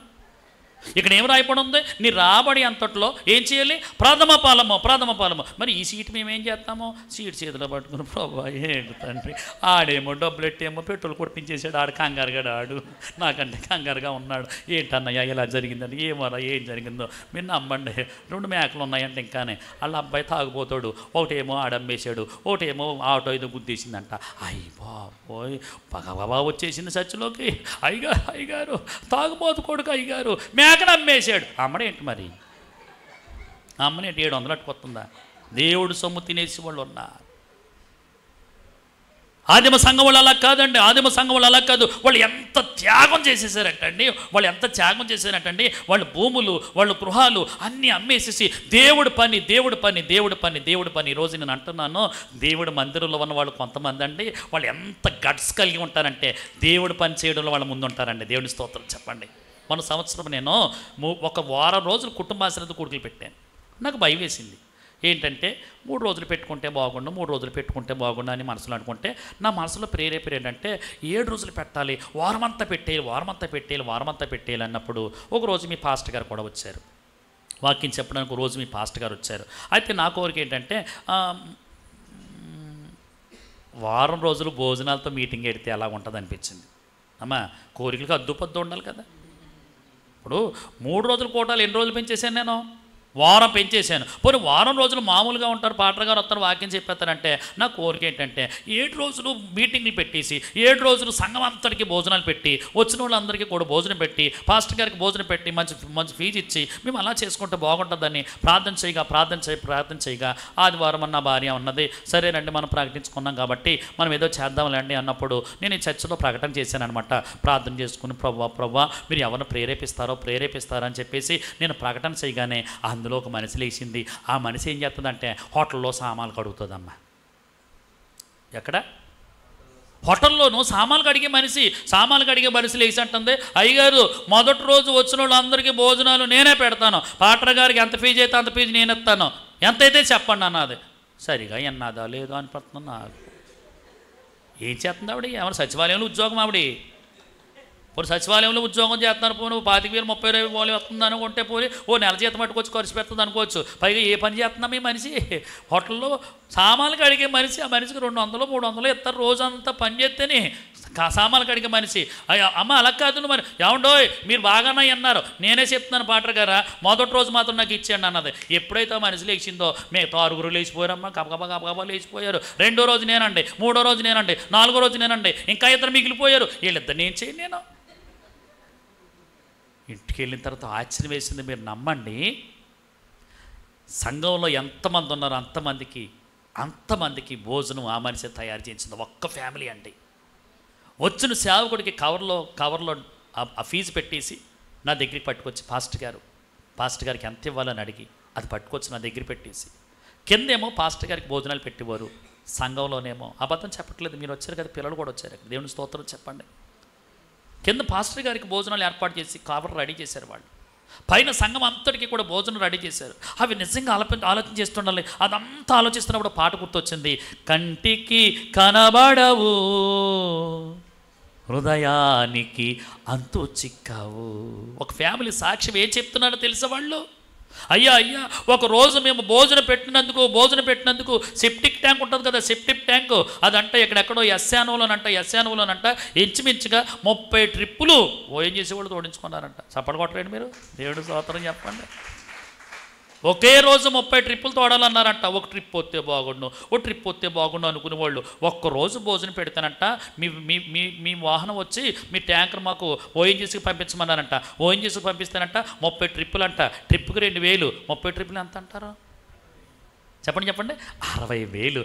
అవి కంటికి కనబడవు. సాక్ష్యం చెప్తుందండి. అయ్యా ఒక్కరోజు నేను చర్చిలో ఖర్చు పెట్టాను అయ్యా, రేపు మళ్ళా తమ్ముడితో ప్లాన్ చేస్తున్నా. రేపు నవంబర్ 3వ తారీఖు నుంచి ఒక వారం రోజులు పెడదాం తమ్ముడు. అప్పుడే ఒక ఆవిడ ఎప్పుడు బేరం పెట్టేస్తుంది నాకు. అప్పుడే అయ్యగారు మూడో రోజు నాకు ఇచ్చేయండి. బాబు ఇంకా గొడవ పెట్టకమ్మా, ఇంకా సెప్టెంబర్ గడవాలి, ఇంకా అక్టోబర్ గడవాలి, ఈ లోపల కరోనాలు కానీ తుఫాను కానీ ఏమి రాకుండా ఉండాలి. అప్పుడు ఎంతైనా బాబు ఎలాగైనా సరే మూడో రోజు మాత్రం మాకు ఇచ్చి. బాబు ఇది ఎక్కడ కూడా ట్యాంకర్ కూడా వెళ్ళాం. దేవుని స్తోత్రం. వాళ్ళకి అర్థమైపోయింది. ఏమర్థమైపోయింది తెలుసా? ఒక్కరోజు నేను పెట్టుబడి పెట్టి దేవుడి సంఘానికి నేను కార్యం జరిగిస్తే నా దేవుడు నన్ను దీవిస్తాడని. దేవుని స్తోత్రం చెప్పండి. హల్లెలూయా. ఈ మధ్యకాలంలో కారు కొనుక్కున్నారు. కారు కొనుక్కోవడం ఏంటంటే బాబు, బిల్డింగ్లు బద్దలు కొట్టేవారు, వాడు సుత్తిచ్చిన బద్దలు కొట్టేవాడు, వాళ్ళకి ట్యాంకర్ కొనుక్కున్నారు, వాళ్ళు కోరు కొనుక్కున్నారు. ఇంకో విచిత్రం ఏంటి తెలుసా? అయ్యగారు ప్రార్థన చేయండి అయ్యగారు, జేసీపీ కొందాం అనుకుంటున్నామంటున్నారు. అమ్మో, ఇస్తాడు దేవుడు, ఇస్తాడు దేవుడు ఖచ్చితంగా. ఉన్నారా సంఘంలో చాలామంది? చిన్న సంఘమే కావచ్చు, మనం చేసే పని చిన్నదే కావచ్చు. ఆలోచించండి. సంఘంలో ఒకళ్ళు లేవాలి ఖచ్చితంగా. కోటాలు అనుకున్నప్పుడు ఒకళ్ళు లేవాలి ఖచ్చితంగా. ఆ మరియమ్మ గారు, ఆ పెద్దావిడి, ఆ హోటల్లో పనిచేస్తున్నవాడి మొట్టమొదటి లేసి అయ్యా ఒక రోజు ఖర్చు అంతా నేను పెట్టుకుంటాను అన్నది. విచిత్రం ఏంటో తెలుసా? ఆమె ఒక మోడల్గా చూసుకుని వారం అంతా మీటింగ్లు పెట్టడానికి దేవుడు కృప చూపించేశాడు. దేవుడి స్తోత్రం చెప్పండి. ఈరోజు మనకు ఆరోగ్యం ఇచ్చాడు రా. ఈరోజు మనకి సంతోషాన్ని ఇచ్చాడు, బిడ్డలు ఇచ్చాడు. పిల్లలు లేని వాళ్ళు చాలామంది పిల్లల కొరకండి 5 లక్షల రూపాయలు ఖర్చు పెట్టారు. ఒకడు 5 లక్షల రూపాయలు తీసుకున్న తర్వాత గ్యారెంటీ లేదండి మేము చెప్పలేమన్నా అన్నారు. విచిత్రం ఏంటో తెలుసా? ఒక్క పైసా ఖర్చు లేకుండా మీకు దేవుడి పిల్లల్ని ఇచ్చాడు. దేవుడికి స్తోత్రం చెప్పండి. కారణం ఏంటో తెలుసా? నువ్వు దేవుడిని స్తుతిస్తావని, నువ్వు దేవుడిని కనపరుస్తావని. ఈరోజు ఉదయం ఒక మీటింగ్కి వెళ్ళాను. ఆ మీటింగ్కి వెళ్ళిన తర్వాత ఇంచుమించుగా 35 సంవత్సరాలు ఉంటాయేమో. ఒక ఆయనకి ప్రార్థన చేయమన్నారు పాస్టర్ గారు, 2 పాస్టర్ గారు అన్నారు. లోపల గుండె ఉంటుంది కదా, ఆ గుండె అంటే హార్ట్ అటాక్ వచ్చేసిన దానికి బొలినేని హాస్పిటల్కి తీసుకెళ్లారంట, కిమ్స్కి తీసుకెళ్లారంట. లోపల ఉన్నటువంటి ఏదో నరాలు నొక్కు పడిపోయి అంట. అది సర్జరీ చేసినా కుదరదంట. వాళ్ళు ఏమన్నారంటే ఏం తింటానది పెట్టేయండి చచ్చిపోతారని చెప్పేశారంట. ఆయన తీసుకొచ్చారు. ఆయన పడుసోడు గడ్డ వేసుకుని చక్కగా అందంగా ఉన్నాడు. అలాగే వెళ్ళగానే ఆవిడ ఎలాగో తెలుసా? పిల్లలిద్దరు ఆడపిల్లలు అండి, ప్రార్థన చేస్తున్నారు కానీ ఎక్కిపడి ఎడుతుంది. కారణం ఏంటో తెలుసా? మరణం ముందు కనపడుతుంది. విచిత్రం ఏంటో తెలుసా? మనం అందరూ క్షేమంగా ఉన్నాం. దేవుని స్తోత్రం చెప్పండి. మనం అందరూ క్షేమంగా ఉన్నాం. వాళ్ళు ఏమంటున్నారు తెలుసా? అవసరమైతే ఇల్లు అమ్మేసినాడు సరే 50 లక్షలైనా ఖర్చు పెడతామండి. 50 లక్షలు కాదు కదా, ₹1 కోటి ఖర్చు పెట్టిన ఆపరేషన్ అవ్వదని చెప్తున్నారంట వాడు. నేను అంటున్నాను, మీరు కంగారు పడకండి, మీరు మొక్కుబడి చేసుకోండి అన్న. బాప్తిసం తీసుకున్నారా అని అడిగాను. ఆయన అన్నాడు తీసుకోలేదన్నారు. మీరు ఏం చేస్తారంటే, నేను బాప్తిసం తీసుకుంటాను, సంఘానికి నేను ఎలా ఉంటాను, సంఘానికి ఇలా చేయగలను నేను అని నువ్వు మొక్కుబడి చేయగలిగితే దేవుడు నీకు స్వస్థిస్తాడని చెప్పొచ్చాను నేను. దేవుడి స్తోత్రం చెప్పండి. చాలామంది జీవితాల్లోనండి, నా జీవితంలో కూడా ఎన్ని అద్భుతమైన కార్యాలండి. 7వ రోజే అది. ఎప్పుడు ఏడుతూనే ఉండేవాడిని. ఏడుపోటుడు ఉన్నాడు బైబిల్లో. ఒకటి తెలుసా మీకు?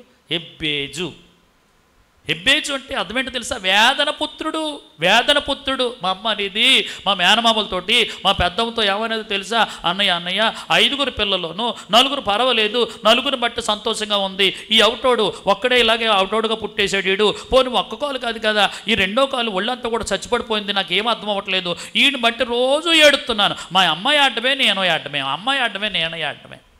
మన కొత్తపేట జ్ఞాపకాంత కూటం పెడితే, ఓదార్పు కూటం పెడితే వాక్యం చెప్పడానికి వెళ్ళారు. మా పెద్దమ్మ గారు ఎవరో చనిపోతే ఆ పాస్టర్ గారు మొదటి సమయం నాకు ఇచ్చారు. మా చుట్టాల బంధువులు అన్నీ ఏమనేవారు తెలుసా? మా మేనమామ వాళ్ళు అందరూ మా అమ్మ ఎదురుకుండానే ఒరే కుంటోడా అంటే మా అమ్మ అనేది అన్నయ్య అలాగానక అన్నయ్య అంటేనే ఆయన ఏమనివాడు తెలుసా? నీ కొడుకు కుంటోడు కాదేంటి వీడు, ఎందుకు పనికొస్తాడు? ఈరోజు వాళ్ళందరూ రక్షించబడ్డారు.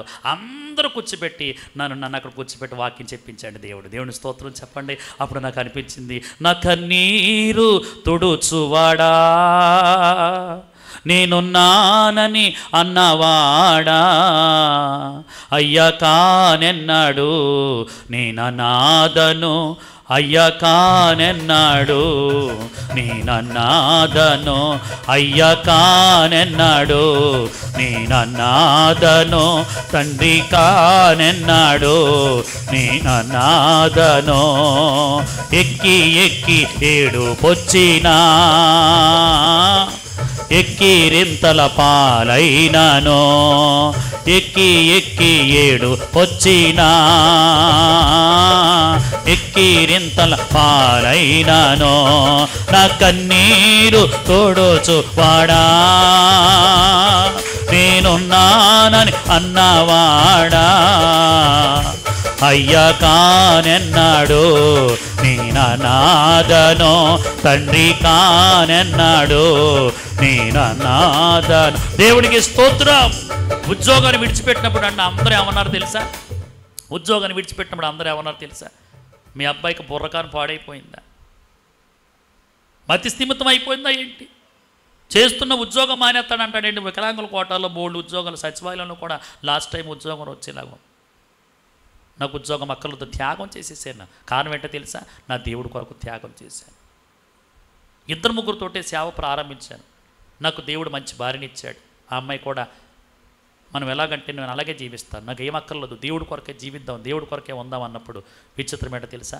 దేవుడు నన్ను అలాగ ఉంచలేదు. దేవుని స్తోత్రం చెప్పండి. దేవుడు నన్ను అలాగ ఉంచలేదండి. అందరూ కూడా అలా హేళన చేస్తూ ఉన్నప్పుడు ఏమంటే చాలా ఏడుపు వచ్చేది. ఈరోజు నేను అవుటోడ్ అన్న సంగతే మర్చిపోయాను నేను. దేవుని స్తోత్రం చెప్పండి.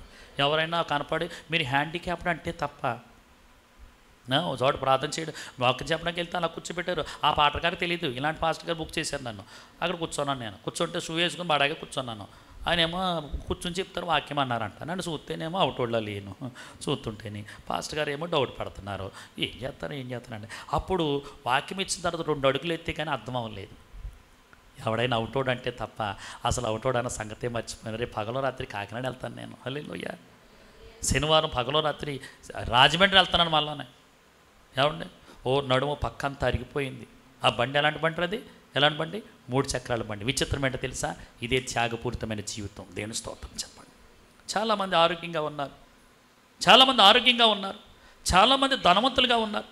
దేవుడు పనిచేసే స్తోమత మీకుంది. ఎవరో చేయడం ఏంటండి? ఎవరో మీ క్రిస్మస్ మీటింగ్ పెడుతున్నాడు. ఒక ఆయన అన్నాడు, ఇగో పాటర్ గారు 2 బత్తాలు బియ్యం పట్టుకెళ్ళమని అన్నాడు. నేను అన్నాను, నాకు అక్కర్లొద్దు. బాప్తిసం తీసుకున్న మీరే వెయ్యాలి. బాప్తిసం తీసుకున్న మీరే 15 మంది ఉన్నారు కదా, ఈ 15 మందే సంఘం చేయమంటే ఆ 15 మందే పెద్ద మీటింగ్ ఏర్పాటు చేసేసారు వాళ్ళు. దేవుని స్తోత్రం చెప్పండి.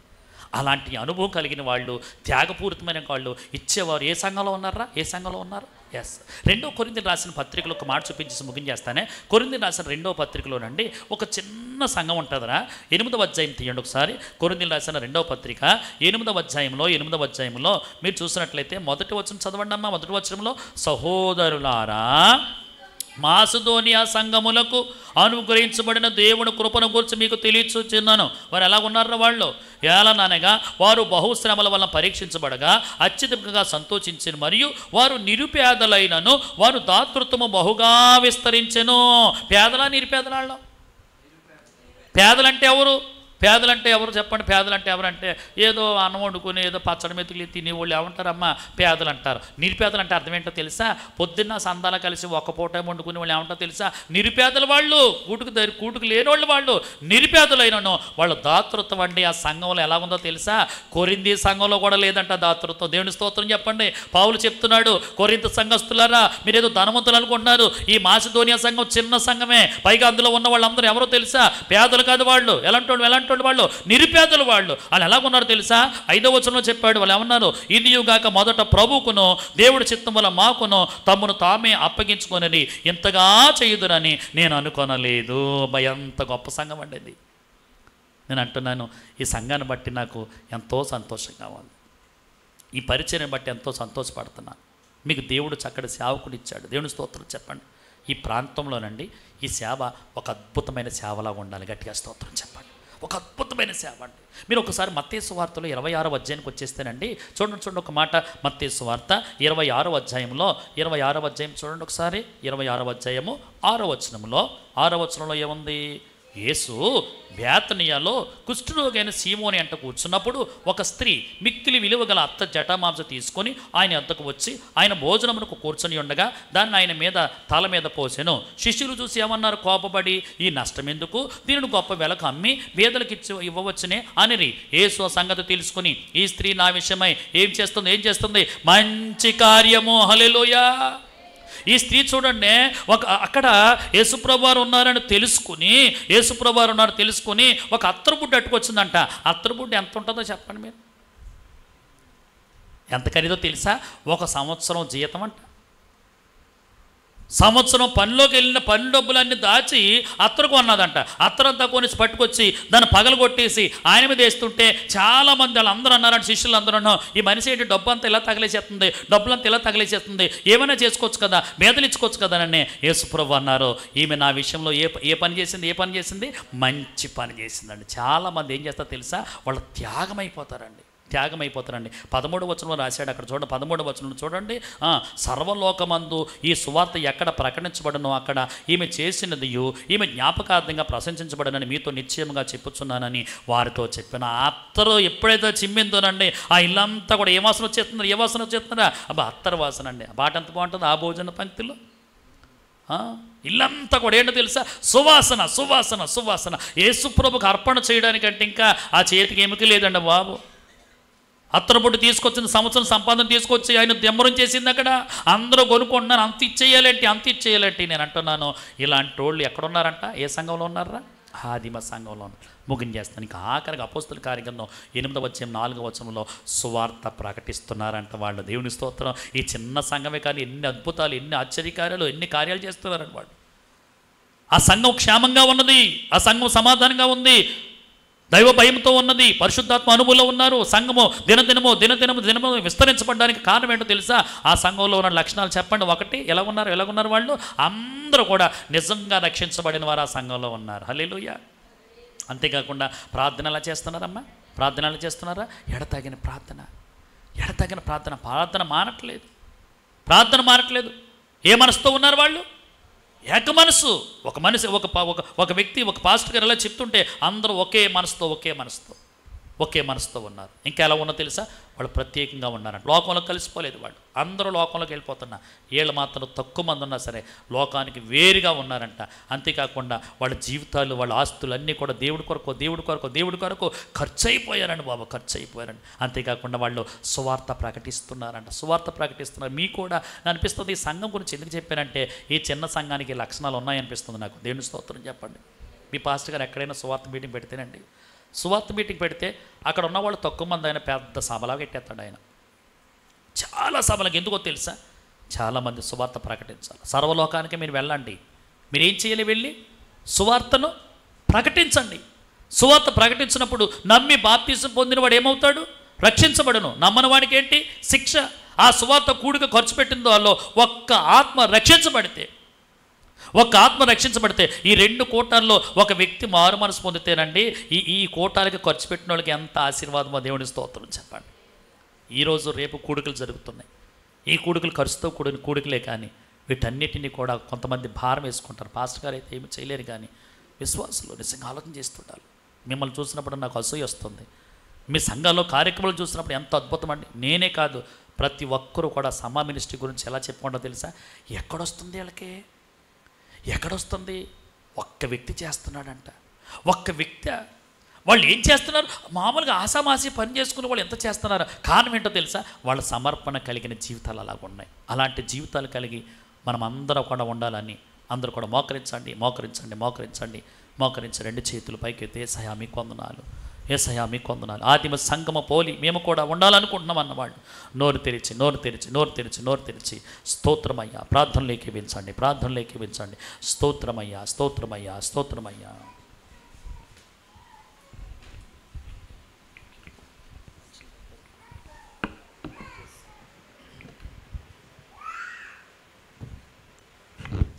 దయచేసి అందరూ కూడా మోకరించండి. చాలాసేపటి నుంచి కూర్చున్నారు కదా, దయచేసి ఒక్క నిమిషం లేచి నిలబడదాం. దేవుని తీర్మానం చేసుకుందాం. హల్లెలూయా. విన్న మాటలన్నీ ఒకసారి తలపోసుకుంటూ 2 చేతులు ఆకాశం వైపు చాపి ఒక చిన్న ప్రార్థన చేసుకుని కొడుకుని మనం ముగించుకోబోతున్నాం. విన్న వాక్యం అంతా గుర్తు చేసుకుంటూ ప్రార్థన చేసుకుందాం. ప్రభువా, దైవ సేవకుని నోట ముత్యాలు లాంటి, అమూల్యము లాంటి నీ వాక్యాలు అందించారయ్యా. ఆదిమ సంఘం ఎందుకు విస్తరించిందో 5 కారణాలు మీరు మా ఎదుట ఉంచినందుకు స్తోత్రమయ్యా అని చేతులెత్తి అందరం ఒక చిన్న ప్రార్థన చేద్దాం. చిన్న తీర్మానం చేసుకుందాం. ఈ మొదటి రాత్రి ఇంత దీవెనకరంగా ప్రభు మార్చినందుకు 2 చేతులు చాపి స్తోత్రం చెబుదామా?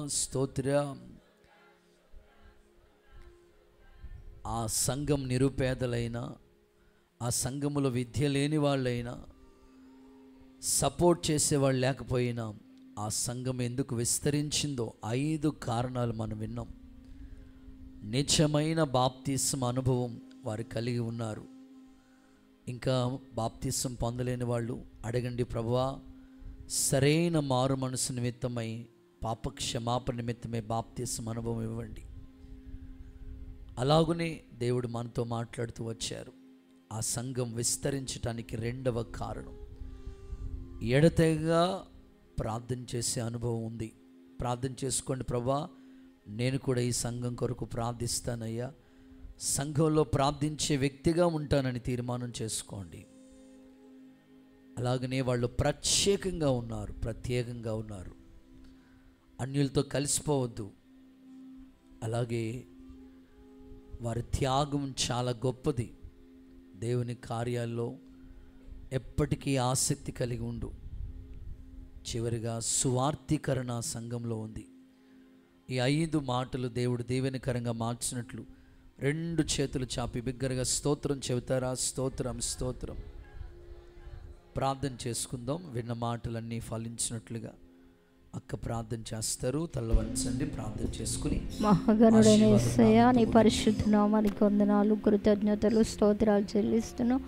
ఇంతవరకు మీ దాసుని నిలబెట్టుకొని ఈ యొక్క కూడికలో వాక్యం ద్వారా మాట్లాడారు ప్రభువా. మీరు మాట్లాడిన ప్రతి మాత్రమయ్యా ఆది అపోస్తుల కాలం నాటి సంఘము ఎలాగున ఆశీర్వదించబడ్డదో వాక్యం ద్వారా మాట్లాడారయ్యా.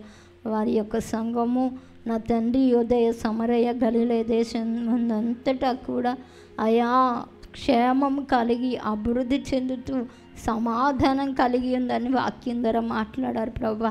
అలాగున ఈ సంఘం కూడా మీరు విస్తరింప చేయాలని ఆశపడుతున్నందుకు స్తోత్రమయ్యా. సంఘానికి క్షేమం ఇస్తున్నందుకు స్తోత్రమయ్యా. సమాధానం ఇస్తున్నందుకు వందనాలు ప్రభా. ఇలా ఉండాలి అంటే సంఘంలో ఉన్న విశ్వాసులు ఎలా ఉండాలో వాక్యం ద్వారా మాట్లాడారు ప్రభువా. మీకు స్తోత్రాలు స్వామి. అయ్యా మీకు వందనాలు చెల్లిస్తున్నాం తండ్రి. అయ్యా కృప చూపించండి ప్రభువా, నీకు వందనాలు. వారందరూ నాయన నీ సముఖంలో ఏక మనస్సు కలిగి ఉన్నారని తెలియపరిచారయ్యా. నాయన ఎడతెగకుండా ప్రార్థన చేశారని తెలియపరిచారయ్యా. ప్రత్యేకింపబడ్డారని తెలియపరిచారు. నీ సన్నిధిలో నీ బిడ్డలు అందరూ సంఘంలో ఉన్న ప్రతి ఒక్కరిలో ఏక మనసు పనిచేయాలి నాయన. ప్రార్థనలో గడిపే అనుభవం ఉండాలి తండ్రి. ప్రత్యేకింపబడిన అనుభవం ఉండాలయ్యా. వారి కలిగిన రాబడిలో నీ సన్నిధానానికి తీసుకురావాలని, సమిష్టిగా ఉండాలని అయ్యా, వారికి ఒక త్యాగపూరితమైన మనస్సు ఉండాలని తెలియపరిచారు.